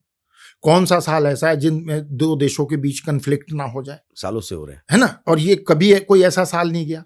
तो ये तो ना व्यूअर को सोचना पड़ेगा ना कि प्रेडिक्शन है या क्या है। हाँ, मेदिनी ज्योतिष है। देखिए, ज्योतिष पहले मनुष्य ना ज्योतिष का उपयोग कृषि के लिए भी करता था कि ये नक्षत्र आएगा तो इस नक्षत्र में वर्षा होती है, तो वो क्लाइमेट चेंज होता था। नहीं, लेकिन जैसे बीच में कहा गया कि महाभारत में जिस तरह के ग्रह नक्षत्र थे उसी तरह के बन रहे हैं और अब विश्व युद्ध हो सकता है। अब आप समझिए, है ना। तो अगर उस तरह की गणनाएं और बातें होती है, फिर वो नहीं होता तो कुछ बात नहीं। अब जैसे क्रिकेट को लेकर ही देख लेते हैं। हाँ। कई बार ऐसे प्रोडिक्शन दिए जाते हैं न्यूज चैनल्स में बैठकर कि भाई एक तबका कहता है कि ये जीतेगा जी, इतने रन बनेंगे, कहता है ऐसे होगा, नहीं हुआ तो कहता है नहीं हुआ, अब क्या कर सकते।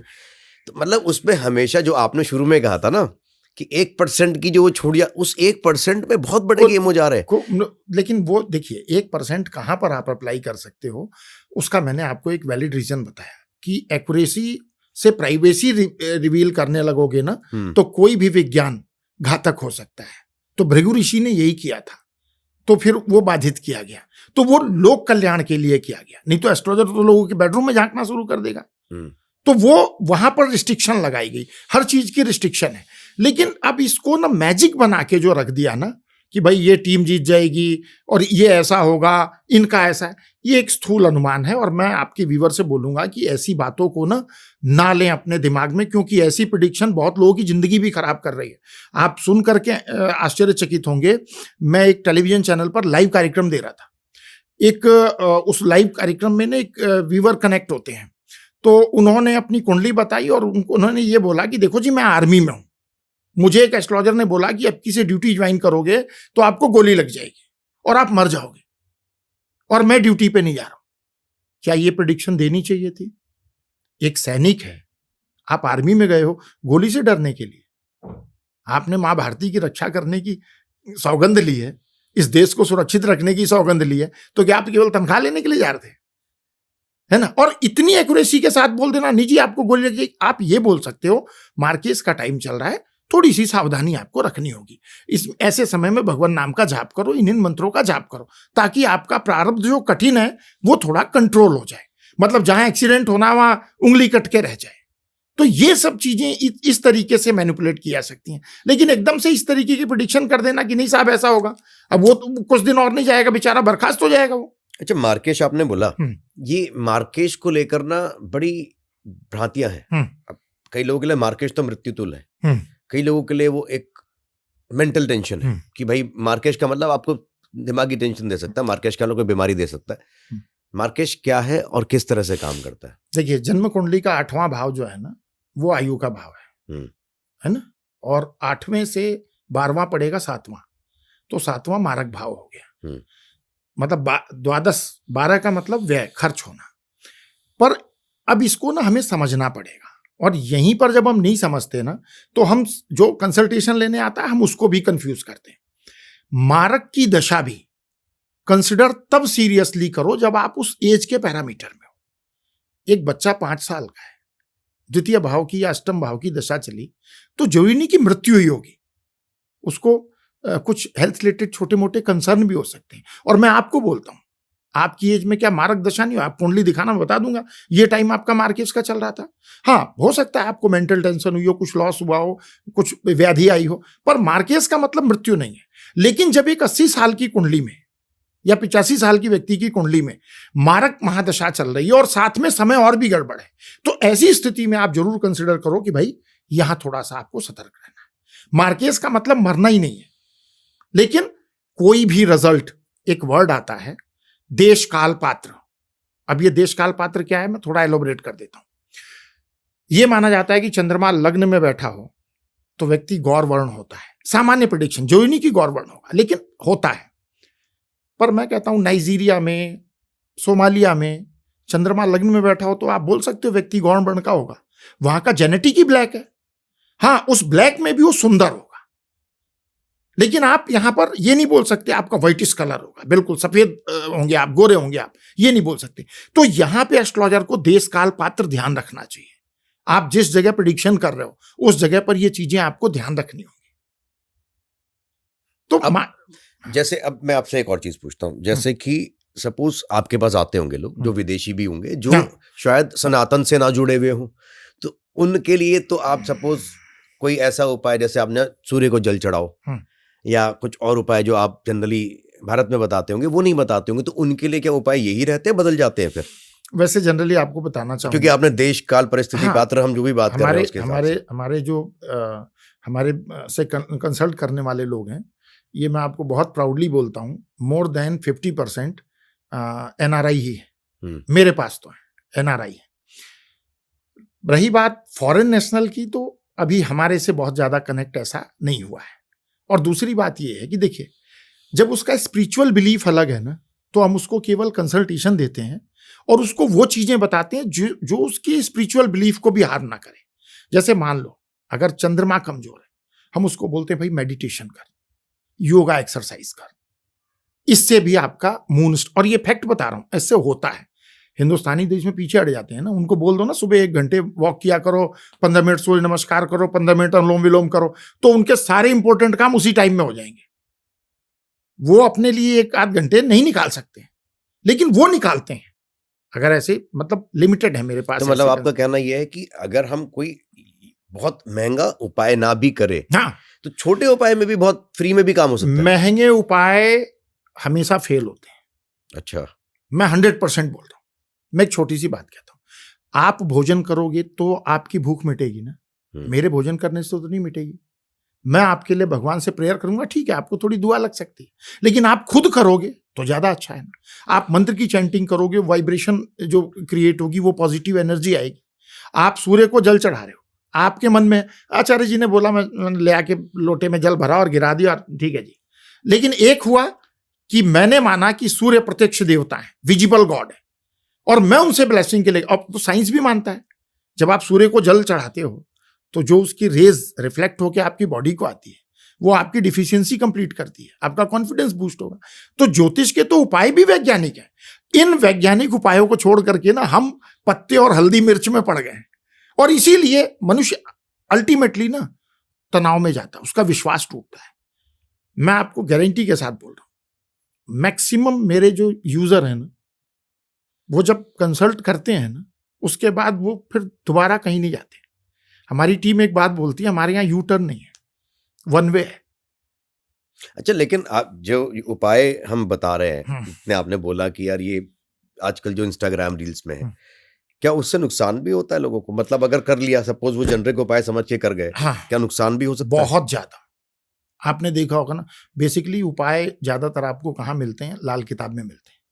लेकिन कहा जाता है लाल किताब के उपाय बहुत सटीक है। नहीं, सटीक है तो, लेकिन आपके लिए जरूरी थोड़ी कि एक ही पैरामीटर सब पे थोड़ी लागू होगा। तो बिना जन्म पत्र दिखाए वो भी नहीं हो जब सकता। तक अगर आप लाल किताब के उपाय करना चाहते हो, आप उस विषय के जानकार व्यक्ति से संपर्क करो, अपनी कुंडली को एनालाइज कराओ, वो ये तय करेगा कि ये कैसे करना है।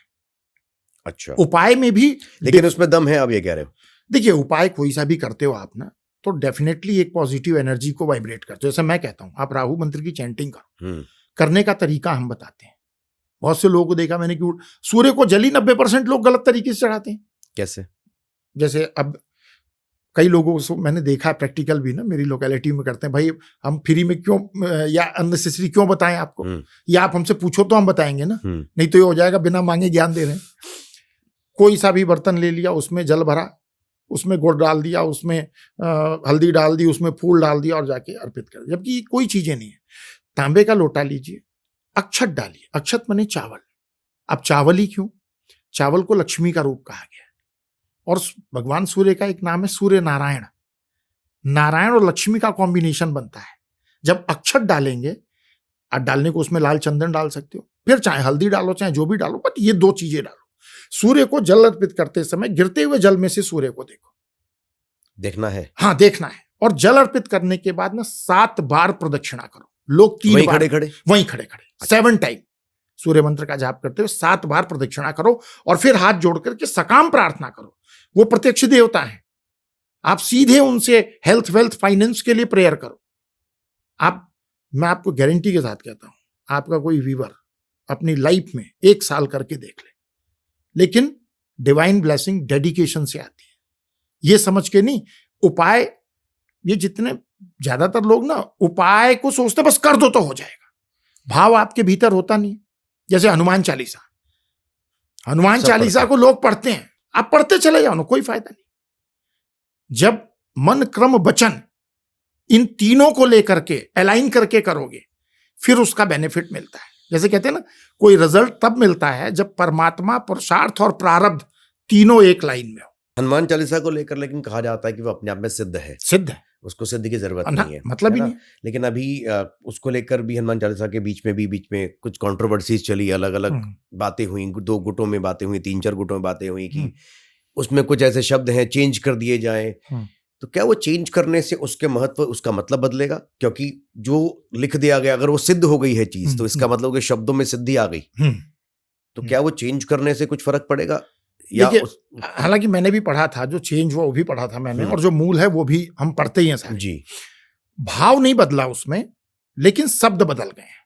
जैसे शंकर सुमन केसरी नंदन है ना, तो भाव वही, मतलब मीनिंग उसका वही है, लेकिन शब्द बदले। पर मैं नहीं समझता कि बदलना चाहिए। जो पुरातन में आपको प्राप्त हो रहा है, वो आज तक कितनी बार उसको जपा गया है। कोई मंत्र, जैसे मेरी दीक्षा हुई, मुझे गुरु मंत्र मिला, वो गुरु मंत्र पीढ़ियों से चलता हुआ है। मैं बोल नहीं सकता आपके सामने, लेकिन मैं उसका जाप करता हूं। जब उसको जाप करता हूं ना, तो अलग ही वाइब्रेशन मेरे अंदर आती है, जो मेरे गुरु ने मुझे दिया है ना। मैं रामानंदी संप्रदाय से हूं, तो वो गुरु मंत्र है, वो बोला नहीं जाता है, वो कान में गुरु बोलता है, लेकिन वो मंत्र सीक्रेट है।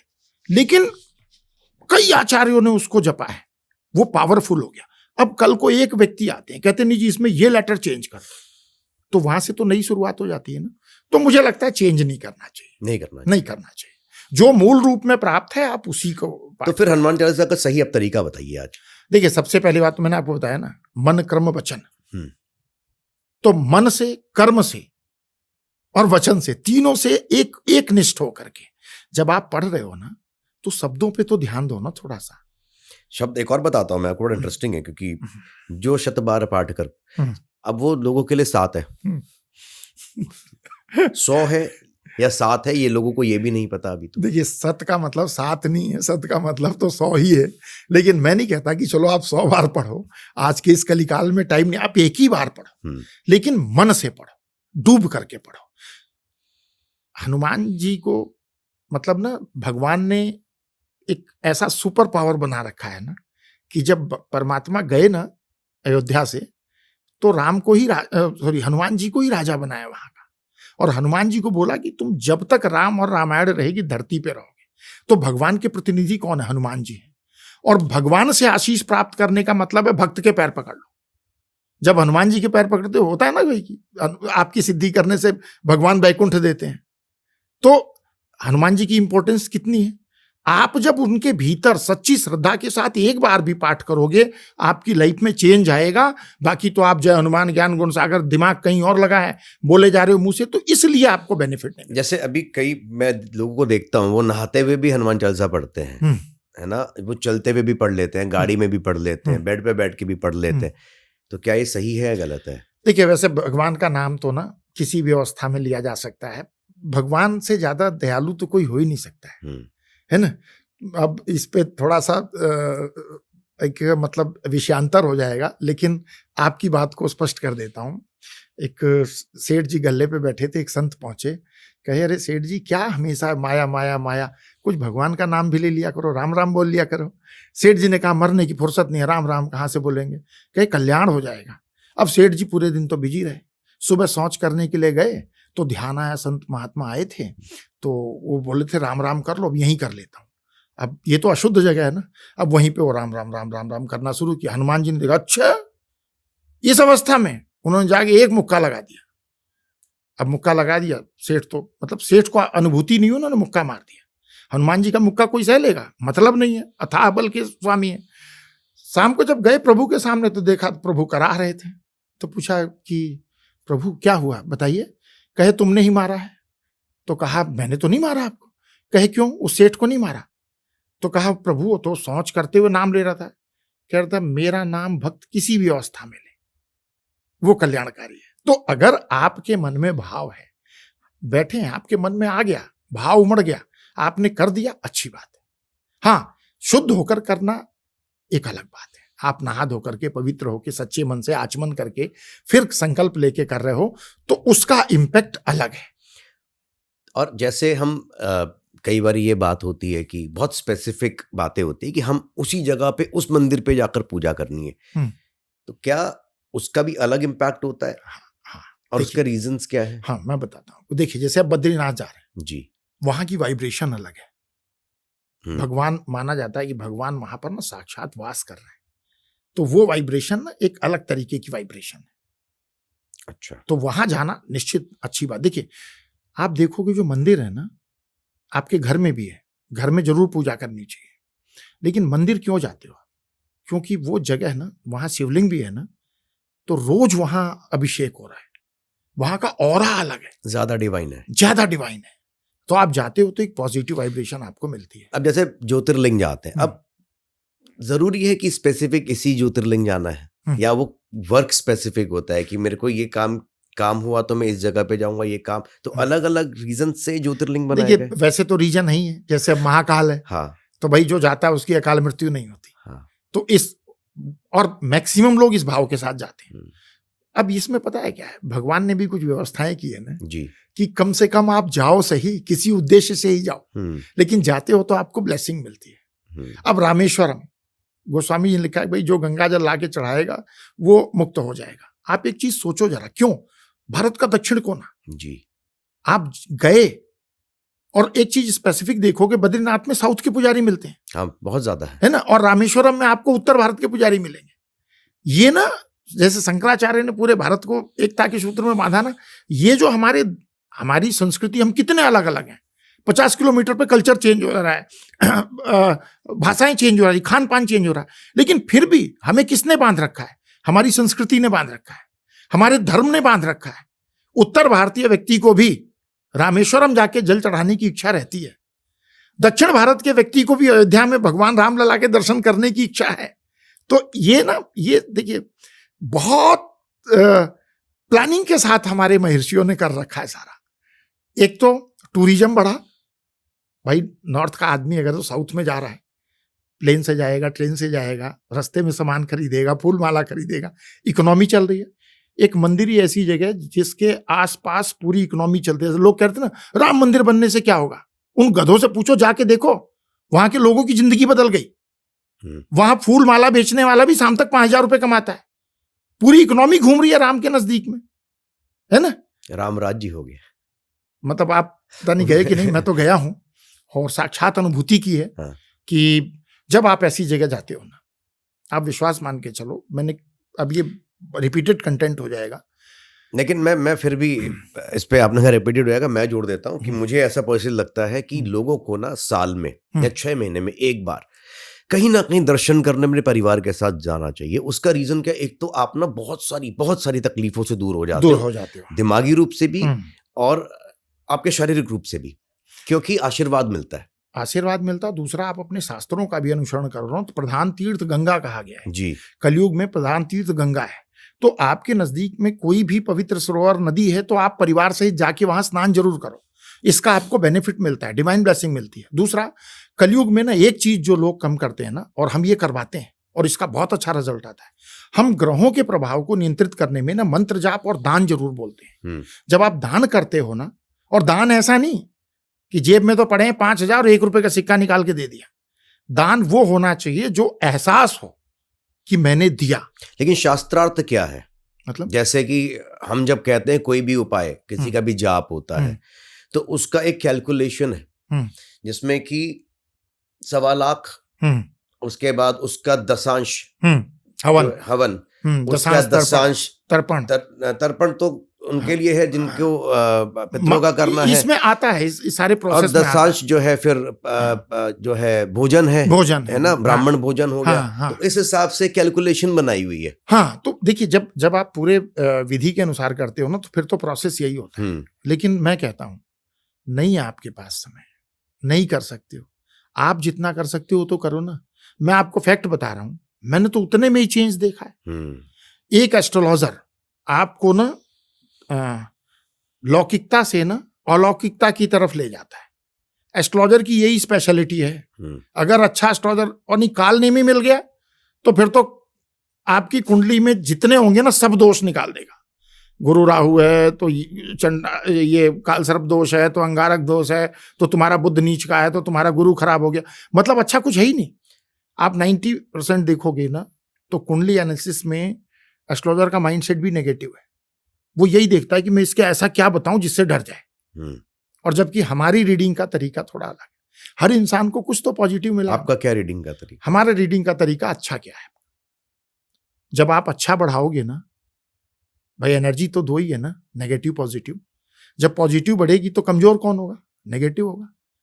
तो हम ये देखते हैं कि आपके भीतर क्वालिटी क्या है, क्या इंप्रूव कर सकते हो। जैसे अभी मैं कहूं, एक कंसल्टेशन का ही वाक्य है।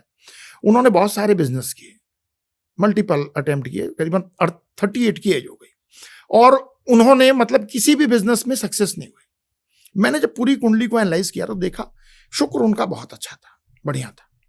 हमने शुक्र से रिलेटेड उनको बिजनेस बोला। हमने कहा कपड़े का काम करो। अब आप कहोगे जी कपड़े का तो अलग भी प्लेनेट के इंपैक्ट में आता है। बने हुए कपड़े का, जब कपड़ा केवल कपड़ा होगा ना तो बुध में आ जाएगा, और जब वो गारमेंट में बन जाएगा ना तो फिर वो शुक्र में आ जाएगा। फैशनेबल कपड़े का काम करो, और ईश्वर की कृपा से ना वो काम उनका चल रहा है, क्योंकि प्रधानता शुक्र की बहुत थी उनके भी। लेकिन शुक्र अगर नीच का है, नीच का बताते हैं जैसे कि छठे भाव में, क्या शुक्र नीच कन्या राशि में नीच का माना जाता है? हाँ, तो उसके लिए क्या वो शुभ फल देता है या अशुभ फल देता है? पहली बात तो ये है, ये देखना पड़ेगा कि भाई शुक्र नीच का है तो किस लेवल पर है। और अगर वो मंगल के साथ भी है तब भी कहते हैं और भी खराब हो गया। नहीं, मैं देखिए अब ये तो बहुत से लोग ना ज्योतिषी लोगों को तुरंत कैरेक्टरलेस साबित कर देते हैं। मंगल शुक्र का योग है, ये तो पक्का एक्स्ट्रा मैरिटल अफेयर जरूर। सलमान खान का है शुक्र और मंगल इकट्ठे। अब उस पे ना और बाकी भी चीजें देखनी होगी। अब ऐसे तो कहें शुक्र अमिताभ बच्चन का भी नीच का है, सदी के महानायक रहे, है ना। नीच का शुक्र आपको बहुत अच्छा एक्टर बनाता है। अच्छा, हाँ जी। देखो शुक्र लज्जा का भी कारक है ना। जिसका शुक्र बहुत अच्छा होगा ना वो थोड़ा शाई नेचर का हो जाता है। जैसे अब एक्टर को क्या होता है, हजारों की भीड़ खड़ी है, उसे अपने बाप के मरने की एक्टिंग करनी है, वो ऐसे करेगा जैसे सही में उसका बाप मर गया। शुक्र नीच का है तो शर्म थोड़ी कम हो गई, खत्म हो गई। तो कलाकारों के लिए तो शुक्र नीच का होना बहुत अच्छी बात है। लेकिन फिर इसके विपरीत कहा जाता है कि जो कलाकार है उसका शुक्र, उसका बुध और उसका सूर्य बड़ा अच्छा होना चाहिए। नहीं, देखिए एक्टिंग की बात, कलाकार में एक्टिंग की बात, अच्छा, जहां एक्टिंग करोगे शुक्र नीच का है ना तो एक्टिंग आपकी बहुत जेन्युइन आती है। मैंने जो देखिए, एक होता है किताबी ज्ञान और एक होता है प्रैक्टिकल। जिस एज में अब मैं आ गया हूं, अब तक कितनी कुंडलियां देखी मुझे नहीं मालूम, और बहुत से लोगों की लाइफ में मैंने प्रैक्टिकल अच्छे लोगों को धरती पे आते हुए देखा है और नीचे के लेवल के आदमी को ऊपर जाते हुए देखा है। फिर उनकी हम स्टडी करते हैं, भाई ऐसा क्या हुआ। तो जो आउटकम निकल, अब जैसे मंगल नीच का है, मैं यहां रिवील नहीं करूंगा, पर आप उनके ना स्टेटमेंट मेडिकल बुलेटिन में सुनते हैं। प्राइवेसी के चलते मैं डिस्क्लोज नहीं करूंगा। टॉप क्लास सर्जन है हमारे देश के, मेरे से कंसल्ट करते हैं। मंगल नीच का होके बैठा है, तब भी सर्जन है। हाँ, तुला लग्न की कुंडली है। अब यहां ना मंगल को आप अगर पुराने कंटेक्स्ट में देखोगे, सबसे पहले आप मंगल के नेचर को समझो। Who is Mangal? Mangal warrior है, योद्धा है। योद्धा अपना पराक्रम कहां दिखाएगा? रण क्षेत्र में, जब दुश्मनों के बीच में होगा। जब पाकिस्तान उधर से अटैक करेगा तो हमारी सेना काउंटर अटैक उससे भी ज्यादा भयानक करेगी, वहां पराक्रम दिखाएगा ना। तो मंगल जब नीच राशि में जाता है ना, तो मैंने एक चीज देखा, इसकी पावर इंक्रीज हो जाती है। अच्छा। अब ये आप ना सबसे अलग प्रेडिक्शन यहां देखोगे, है ना। लेकिन कंटेक्स्ट समझो ना कि उसका कंटेक्स्ट क्या है। वो वॉरियर है, जब दुश्मन के क्षेत्र में जाएगा ना तो उसकी पावर, तब वो अपने सारे कौशल दिखाता है।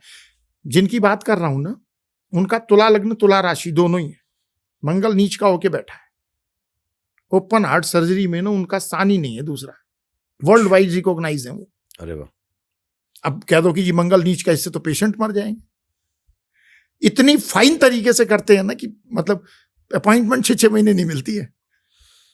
लेकिन आचार्य जी एक बात है, हम अपने शास्त्रों पे जाएं और हम सनातन की बात करें, हमारे यहाँ पे हर एक चीज को बड़ी वैल्यू दी गई है, चाहे वो पानी हो चाहे वो हवा हो, हमने सबको देवतुल्य माना हुआ है, जो भी चीज हमारे जीवन के लिए जरूरी है। हम जानवर को भी अपना खुद का हिस्सा मानते हैं, क्योंकि हम ये कहते हैं कि हम 84 लाख योनियों में से उसके बाद आपको मनुष्य योनि मिलती है, तो हमने 84 लाख तो जीवन अपने देख ही लिए। तो क्या उन जानवरों पे भी ज्योतिष या इन ग्रहों का असर पड़ता है? ज्योतिष तो नहीं कह सकते, इन ग्रहों का असर पड़ता है। हाँ, देखिए अब यहाँ पे ना थोड़ा सा हमको समझना पड़ेगा। मैं कहता हूं कि आप उनको ना ग्रहों के प्रभाव से अलग करके रखो। क्यों अलग करके रखो? हाँ, प्रभाव तो मैं कहूंगा कि अंडरस्टूड प्रभाव है। एक गली का भी कुत्ता और एक मर्सिडीज में भी घूमता है ना, वो गाड़ियों में घूमता है, और एक रोज पिटता रहता है जिसके दरवाजे पे भग भग भग, और एक है जिसको बेड में सुलाया जा रहा, सब कुछ किया जा रहा, तो डेफिनेटली उनकी कुछ मैंने तो ऐसे भी देखे हैं वीडियोस में जो बिजनेस क्लास में ट्रैवल कर रहे हैं फ्लाइट में। हाँ, तो कहीं ना कहीं उनका अंडरस्टूड प्रारब्ध है। लेकिन हमें एक चीज समझनी, मनुष्य जीवन कर्म योनि है, वो भोग योनि है। मनुष्य के अलावा जितनी भी योनि है भोग योनि है। आप नर हो, आप अच्छे कर्म से नारायण की उपमा पा सकते हो, और बुरे कर्म से नरपिशाच की भी उपमा पा सकते हो। पर एक कुत्ता है, आप मर्सिडीज में घुमाओ, रहेगा कुत्ता ही। उस कुत्ते को आप शेर नहीं बोल सकते। वो कुत्ते के रूप में पैदा हुआ है, कुत्ते के रूप में ही अपनी देह छोड़ेगा। और मनुष्य, महात्मा गांधी भी तो हुए ना, सुभाष चंद्र बोस भी हुए ना। तो मनुष्य के अंदर क्या है? कर्म योनि है, और ये कर्म भूमि है। तो इसलिए ज्योतिष का प्रभाव जितना कर्म योनि पे पड़ेगा, उतना भोग योनि पे नहीं पड़ेगा। ऐसी कई बार अपॉइंटमेंट बुक हुई और हमने कैंसिल की है। अपॉइंटमेंट बुक कराई और कुत्ते की प्रेडिक्शन के लिए। क्या बात कर रहे हैं? हाँ जी, हमने फिर रिफंड किया। हमने कहा देखो जी, भोग योनि है, आप उसकी अच्छी सेवा करो, लेकिन यू कांट चेंज डेस्टिनी। एक और चीज मैंने अभी रिसेंटली देखी एक वीडियो में, क्या वो सही है गलत ये बताइएगा, भावना अलग बात है। आजकल लोग कुत्तों के तेरवी कर रहे हैं, कुत्तों का दाह संस्कार कर रहे हैं, या जानवरों का दाह संस्कार कर रहे हैं, और उनकी जो अस्थियां हैं वो भी कहीं ना कहीं, दिल्ली में तो है ऐसी जगह जहां पे वो लोग करते हैं जानवरों का, उसके बाद अस्थियां रहते हैं, लोग उसे गंगा में प्रवाहित कर रहे हैं। क्या ये सही है? टोटली गलत है। इसी को तो बोलते हैं ना, जब परमात्मा आपकी फिरकी लेता है ना, तो आप धर्म का विरोध करते हो, आप धर्म ग्रंथों का विरोध करते हो, आप भगवान का विरोध करते हो। भगवान ही सब, भगवान की माया से ही तो रावण भी उत्पन्न होता है ना। देखिए, शास्त्रों में तो यहां तक कहा गया है कि श्वान को घर के अंदर नहीं रखना चाहिए। आप रखो कुत्ता, लेकिन दरवाजे के बाहर। आजकल क्या होता है, आप बेड में घुस रहा है, किचन तक में जा रहा है, आप खाते, आपको चाट रहा है, तो शास्त्रों में तो स्पष्ट कहा गया है कि नहीं करना चाहिए। सिर्फ कुत्ता या कोई भी जानवर? गाय को तो हमेशा घर में रखा ही जाता है, गाय, बिल्ली और कुत्ता जो जिसको आजकल लोग बहुत ज्यादा नहीं रखना चाहिए। मैं बिल्कुल अगेंस्ट हूं। आप दया करो, आप उनके लिए फूड दो। मैं आपको बताऊं, मेरी लोकेलिटी में क्यों नहीं रखना चाहिए, अब इसका जवाब दीजिएगा। देखिए, ये शास्त्रों में लिखा गया है कि, और इसका अगर जो व्यवहारिक कारण देखें तो कुत्ता क्या है, दूषित है ना, वो गंदा भी खाता है, सब कुछ करता है, और फिर उसके साथ बीमारियां कैरी होती हैं। मैं अभी एक दिन देख रहा था, एक लेडी थी जिसको उसके कुत्ते ने प्यार से चाट लिया, उसके कोई कट था, अब वो मुझे ध्यान नहीं आ रहा, उसको वो इन्फेक्शन फैल गया, उसके हाथ और ये पैर दोनों काटने पड़े, दोनों काटने पड़े। कुत्ता रेबीज कंटेन करता है, आपको क्या मालूम? तो थोड़ी प्रिकॉशन देखिए। अब इसको हम प्रैक्टिकली लें तो प्रिकॉशन के मारे का है कि भाई बीमारियां ना फैले, गंदगी ना हो। कुत्ते के बाल टूटते हैं, आपके बेड में सो रहा, उसी में वो भी सो रहा है, उसको कौन सा रोग हो गया आपको कैसे पता है? तो स्वच्छता बनाए रखने के लिए भी, मतलब जैसे होता ना, कुछ चीजों को धर्म के साथ जोड़ दिया कि व्यक्ति उसको प्रिजर्व करे या प्रिकॉशन करे। तुलसी का पौधा 24 आवर मतलब ऑक्सीजन देता है, आपके लिए रोग निवारक है। आपको बोला गया जिस घर में तुलसी होती है यमराज वहां नहीं आते, तो क्या जिस घर में तुलसी होती है मृत्यु नहीं होती? होती है मृत्यु, लेकिन तुलसी उपयोगी है। आप तुलसी का पौधा, आपकी हिम्मत नहीं पड़ेगी कि आप पीपल का पेड़ काट दो, क्योंकि उसको धर्म के साथ जोड़ दिया। आपको हिम्मत नहीं करेगी आप बिल्ली मार दो, कहा गया बिल्ली मार दोगे तो सोने की बिल्ली देनी पड़ेगी। ये हमारे लिए जरूरी है, लेकिन इतने नहीं कि आप उनको अपने घर में पाल लो। देखिए बहुत से लोग ना इस बात को लेकर कमेंट में उल्टा ही बोलेंगे, लेकिन मैं वो बोल रहा हूं जो शास्त्रोक्त है।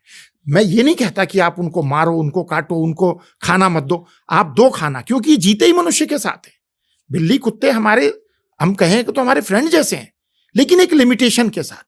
मैं आपको प्रैक्टिकल एक बात बताता हूं। मेरी लोकेलिटी में ना 2-3 डॉग हैं, स्ट्रे डॉग हैं। मैं जब भी मेरी गाड़ी आएगी ना, वो आके खड़े हो जाते हैं। दिन में 3 बार अगर जो राउंड लगा तो 3 बार आके दरवाजे पे खड़े होंगे। उनको खाने के लिए मिलता है, मतलब दूध उनके लिए फिक्स है, वो दूंगा मैं खुद अपने हाथ से देता हूं। लेकिन वो इतने ट्रेंड हैं कि अगर मेरा मेन गेट भी खुला है ना, एक कदम भी अंदर नहीं रखेंगे, वहीं खड़े रहेंगे, वहीं से खाओ और जाओ। तो मैं ये कहता हूं कि आप पालो, अगर आप इतने सामर्थ्यशाली हो कि उसके लिए अलग व्यवस्था कर सकते हो, डेफिनेटली आप पालो। और ऐसी क्या क्या चीजें हैं जो लोगों को घर पे नहीं करनी चाहिए? देखिए जानवर तो ये जानवरों के अलावा, हाँ, देखिए बहुत सी सारी चीजें हैं, क्योंकि कई चीजें ना जो लोग गलती में, जैसे मैंने एक बड़ी चीज देखी है आजकल, लोगों को बड़ा शौक है कि ना पुरानी जो चीजें होती है इसको वो विंटेज कहते हैं, या वो कहते हैं यार ये तो यूनिक है, इसको ले आओ घर पे। क्या वो एनर्जी कैरी करके ला सकती है चीजें? नेगेटिव, पॉजिटिव तो नहीं, नेगेटिव जरूर ला सकती है। अच्छा, आप देखिए कोई खराब यंत्र अगर घर में पड़ा है तो वो राहु को अट्रैक्ट करेगा। घड़ी बंद है, लैपटॉप खराब पड़ा है, इलेक्ट्रॉनिक्स आइटम खराब है, आप घर में फिर भी उसको कबाड़ बना के रख रहे हो, तो मेरे हिसाब से तो नहीं होना चाहिए। इवन मैं अभी, मेरे पास एक कंसल्टेशन आई थी जो बहुत परेशान थे, तो लोकेलिटी में ही थे मेरे, तो मैं उनके घर गया। तो क्या था कि उनके घर पर जो नाम लिखे हुए थे ना, वो उनके मृत पूर्वजों के थे। मैंने कहा सबसे पहले तो आप इसको चेंज करो। आज से 6 महीने पहले की बात। मेन गेट पे जो नाम थे, हाँ, मतलब होता है ना फलाना, ये अपने माता पिता का नाम लिखवा दिया। माता पिता हैं तो लिखा है, ठीक है, लेकिन जब नहीं है तो चेंज होना तो चाहिए। फिर चेंज होना चाहिए। ये इफेक्ट करता है? 100% करता है। आप मेरे घर जाओगे ना, मेरे घर पे रामाश्रय लिखा है, लेकिन कैसे इफेक्ट ये करता सनातन है? क्योंकि ये तो बाय रिस्पेक्ट हुआ ना। नहीं, देखिए बाय रिस्पेक्ट भी ना कुछ चीजें ऐसी हैं, जैसे हमारे शास्त्री ही कहते हैं मृत पूर्वजों की फोटो घर में ऐसी जगह नहीं लगानी चाहिए जहां बार बार नाम जाए। अगर लगाना ही है, बार बार आपका फोकस जाए वहां पे। अच्छा। और दूसरा, लगाने का तरीका है, आपके घर की साउथ वॉल पर लगना चाहिए और ऐसी जगह लगना चाहिए जहां पर फ्रीक्वेंटली दिखे नहीं। ऐसा क्यों? ऐसा इसलिए, देखिए एक तो सबसे बड़ी बात क्या है, आप मनुष्य हो ना, आप वर्तमान से भविष्य की तरफ जा रहे हो। उन्होंने अपनी यात्रा पूरी कर ली, उनके प्रति श्रद्धा रखो, उनका श्राद्ध करो, अमावस्या के दिन उनके लिए दान करो। लेकिन जब आप रिपीटेडली देखते हो ना, तो मोह की आसक्ति होती है। हाय मेरी माँ, हाय मेरा पिता। आगे बढ़ना है, मैं भी हूं, मेरा भी पुत्र है, एक दिन आएगा ऐसा कि जब मुझे भी जाना होगा, तो उसको अपनी आगे की यात्रा करनी है, मेरे साथ चिपक के रहना। लेकिन कई लोग तो अपने पितरों की जो फोटो होती है वो मंदिर में भी रखते हैं। देखिए गलत बात है ना, जब नहीं मंदिर में नहीं रखनी चाहिए, कभी नहीं। भगवान और पितर में मतलब कुछ बातें ऐसी ना जो कमेंट, तुम्हारे को क्या पता, हम तो ऐसे करेंगे, ऐसे लोग कमेंट। लेकिन जो सच है वो तो सच है ना, नहीं रखनी चाहिए कभी भी, और मंदिर में बिल्कुल नहीं रखनी चाहिए। आप, वो पितर हो गए आपके, वो आपको ब्लेसिंग देते हैं, पर उसका एक नियम है। प्रत्येक अमावस्या के दिन, जैसे आजकल पितृदोष का बहुत चलता है, आपने सुना होगा, और इंपैक्ट भी आता है। जब आपके पितृ अतृप्त होंगे तो आपको श्राप देते हैं, आपके घर संतान नहीं होती, बीमारियां लगी रहती हैं, कष्ट आते हैं। और जब आप ये करते हो, जैसे पितृदोष है ना, तो अमावस्या के दिन, हर अमावस्या के दिन पीपल के पेड़ पर ना जो कर सकते हैं, क्योंकि कई लोग जैसे सोसाइटी में वहां नहीं व्यवस्था, तो दान कर सकते हैं, नहीं तो जल लेकर के उसमें एक चुटकी काला तिल डाल करके और पीपल के जड़ के पास जा करके और पितरों का स्मरण करते हुए कि मैं आप लोगों के निमित्त ये तिल मिश्रित जल दे रहा हूं, और थोड़ा कच्चा दूध डाल लें, ये दे रहा हूं, आप इसको ग्रहण करो और संतुष्ट होकर आशीर्वाद दो। ऐसा माना जाता है कि प्रत्येक अमावस्या को आपके पितृ धरती पर आने की परमिशन होती है उनको। प्रत्येक अमावस्या को आपके पितृ धरती पर आते हैं, आपके घर के अंदर नहीं आ सकते, द्वार पे खड़े होकर के देखते हैं कि मुझे क्या दे रहे हो। और जब आप ये देते हो, उनके नाम से अन्न दान करते हो, द्रव्य दान करते हो, तो वो प्रसन्न होते हैं और फिर वो आपको ब्लेसिंग दे करके जाते हैं। इसमें ना बड़ा, मैं कई बार कंफ्यूज होता हूँ। हम एक तरफ हम बात करते हैं अपने शास्त्रों में पुनर्जन्म की, हम कहते हैं हम वापस जन्म लेंगे, आत्मा वापस आएगी किसी ना किसी रूप में। दूसरी तरफ हम बात करते हैं जो आपने बताई, इसमें से कौन सी सच है? देखिए, आप और मैं, भगवान ने गीता में कहा है ना, अर्जुन को कहा कि देख तेरे हजारों जन्म हो चुके हैं, मैं जानता हूं पर तू नहीं जानता। भगवान ही अनादि हैं, सत्य हैं। जब कुछ नहीं होता तब भी भगवान होते हैं, जब कुछ नहीं होता तब भी भगवान होते हैं, और हम भी कभी खत्म नहीं होते। जन्म से पहले शरीर थोड़ी होता है, आत्मा ही तो होती है ना। मृत्यु के बाद फिर आत्मा ही होती है, यानी जन्म से पहले भी शरीर नहीं, मृत्यु के बाद भी शरीर नहीं। लेकिन आप नहीं नष्ट होते, आप तो इस कार्मिक बैलेंस में आगे चलते रहते हो, देह त्याग करते रहते हो। 84 लाख योनि का कॉन्सेप्ट क्या है? यही है। लेकिन फिर हम जब पितरों को पूज रहे हैं तो किसकी आत्मा आ रही है? हाँ, अब ये एक सब्जेक्ट आ गया कि किसकी आत्मा। आत्मा उन्हीं की है। आत्मा और जन्म ले लिया, फिर जन्म ले लिया ना, अब यही बात आ गई। जन्म ले लिया तो क्या हुआ? जब आपके पितरों का जन्म हो जाता ना, एक चीज मानी जाती है ना कि जो विशेष रूप से किया था 3 पीढ़ी तक किया जाता है। 3 पीढ़ी के बाद उसको बहुत इंपॉर्टेंस नहीं दी जाती। ये माना जाता है कि उन्होंने अपने कर्म के अनुसार जन्म ले लिया होगा। लेकिन फिर भी ये गरुड़ पुराण में है, आप जब नैवेद्य दे उनको अर्पित करते हो चीजें ना, तो जिस योनि में भी जहां पर भी होते हैं उनको वस्तु मिलती है। अच्छा, जैसे मान लीजिए मेरी 6ठी पीढ़ी में अब जन्म हो चुका है, मैंने अन्नदान किया, तो वो अन्नदान किसी न किसी बहाने से उनको मिलना है, ऐसा शास्त्र कहते हैं। तो इस निमित्त में करना चाहिए कि नहीं, पितृ है तो हम नहीं करेंगे। पितरों का बहुत बड़ा महत्व है हमारे जीवन में। आप देखो ना, शादी ब्याह कुछ भी होता है उसमें पितरों को सबसे पहले निमंत्रण दिया जाता है कि भाई आप आइए, बिल्कुल, है ना। तो वो अशुभ नहीं है। हर पूजा में भी, हर पूजा नांदी श्राद्ध होता ही होता है। जब आप शास्त्रों को यहां मानते हो ना, तो शास्त्रों की बाकी बातें भी मानिए।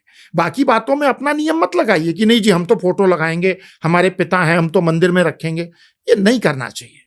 उनके निमित्त सारी चीजें करें। श्रद्धा कभी कम नहीं करनी चाहिए। जो पीढ़ी अपने पूर्वजों के पराक्रम को भूल जाती है वो नष्ट हो जाती है। हमारी जो सनातन संस्कृति है, इसको अक्षुण्ण रखने में तो हमारे पूर्वजों का ही रहा ना। बिल्कुल, हम 200 साल अंग्रेजों की गुलामी में रहे, 800 साल इस्लाम का शासन रहा, संपूर्ण भारत में नहीं रहा लेकिन रहा। इतने 1000 साल की गुलामी, लेकिन फिर भी हमारा धर्म अक्षुण्ण रहा। वो क्यों रहा? क्योंकि विरासत में जो मिलता गया हम आगे देते गए।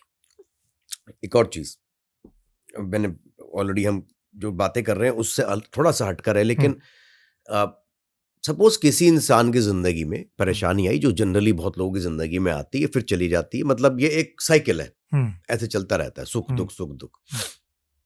कई लोगों के साथ वो दुख बहुत लंबा होता है, लेकिन कई लोगों के साथ एक, हम इसे बटरफ्लाई इफेक्ट कहते हैं, है ना।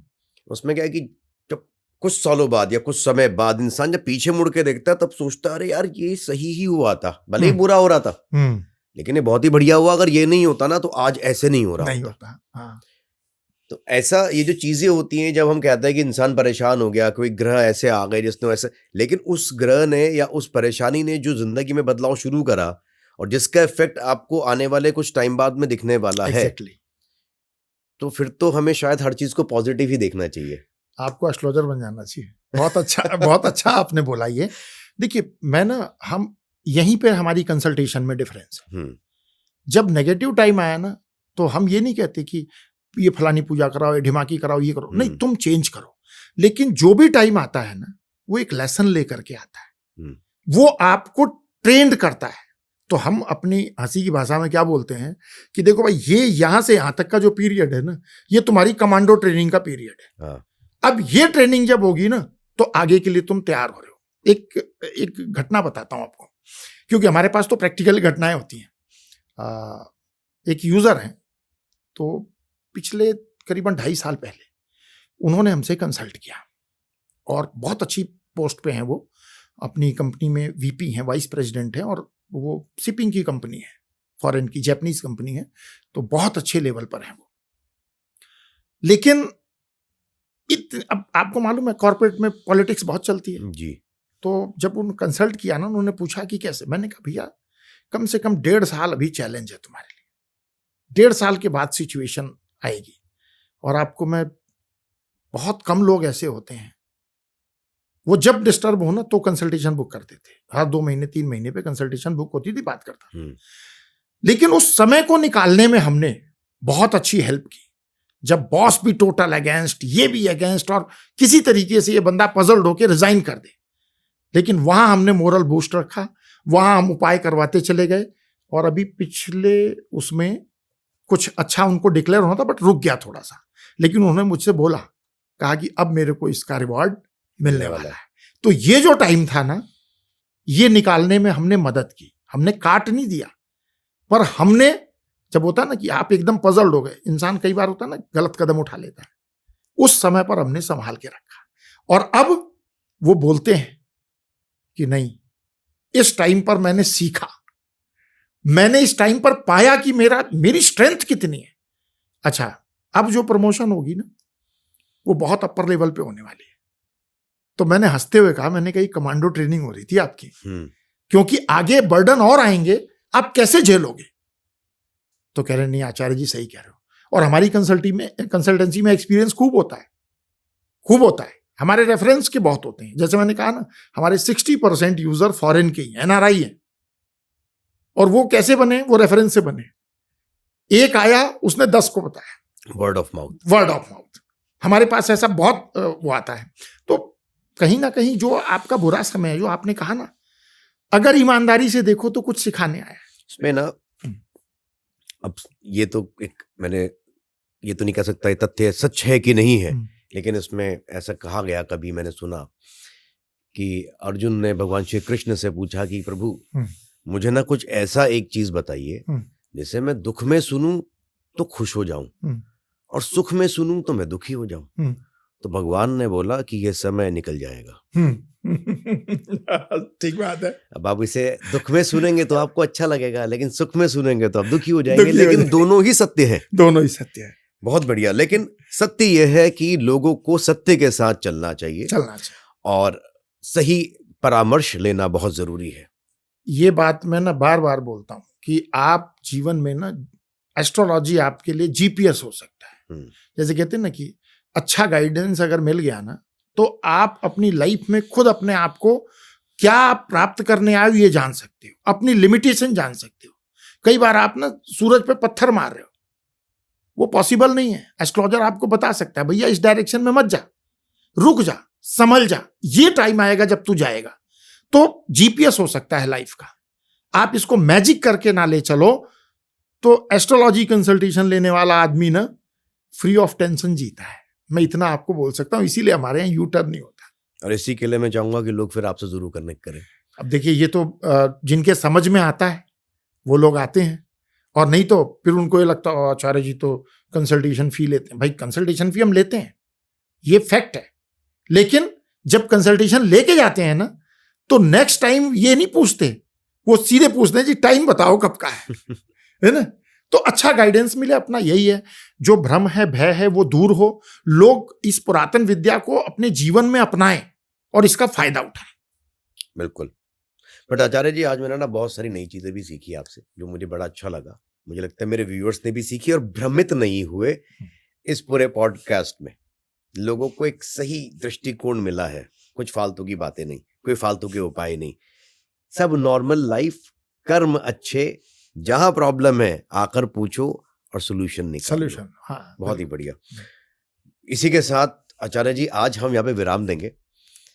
अगर हमें कुछ ऐसे व्यूअर्स आए जिन्होंने कुछ सवाल पूछे और आगे हमें मौका मिला बात करने का, तो हम जरूर दोबारा से बिल्कुल। तो आज के लिए इतना ही। जय हिंद, जय भारत, जय श्री राम।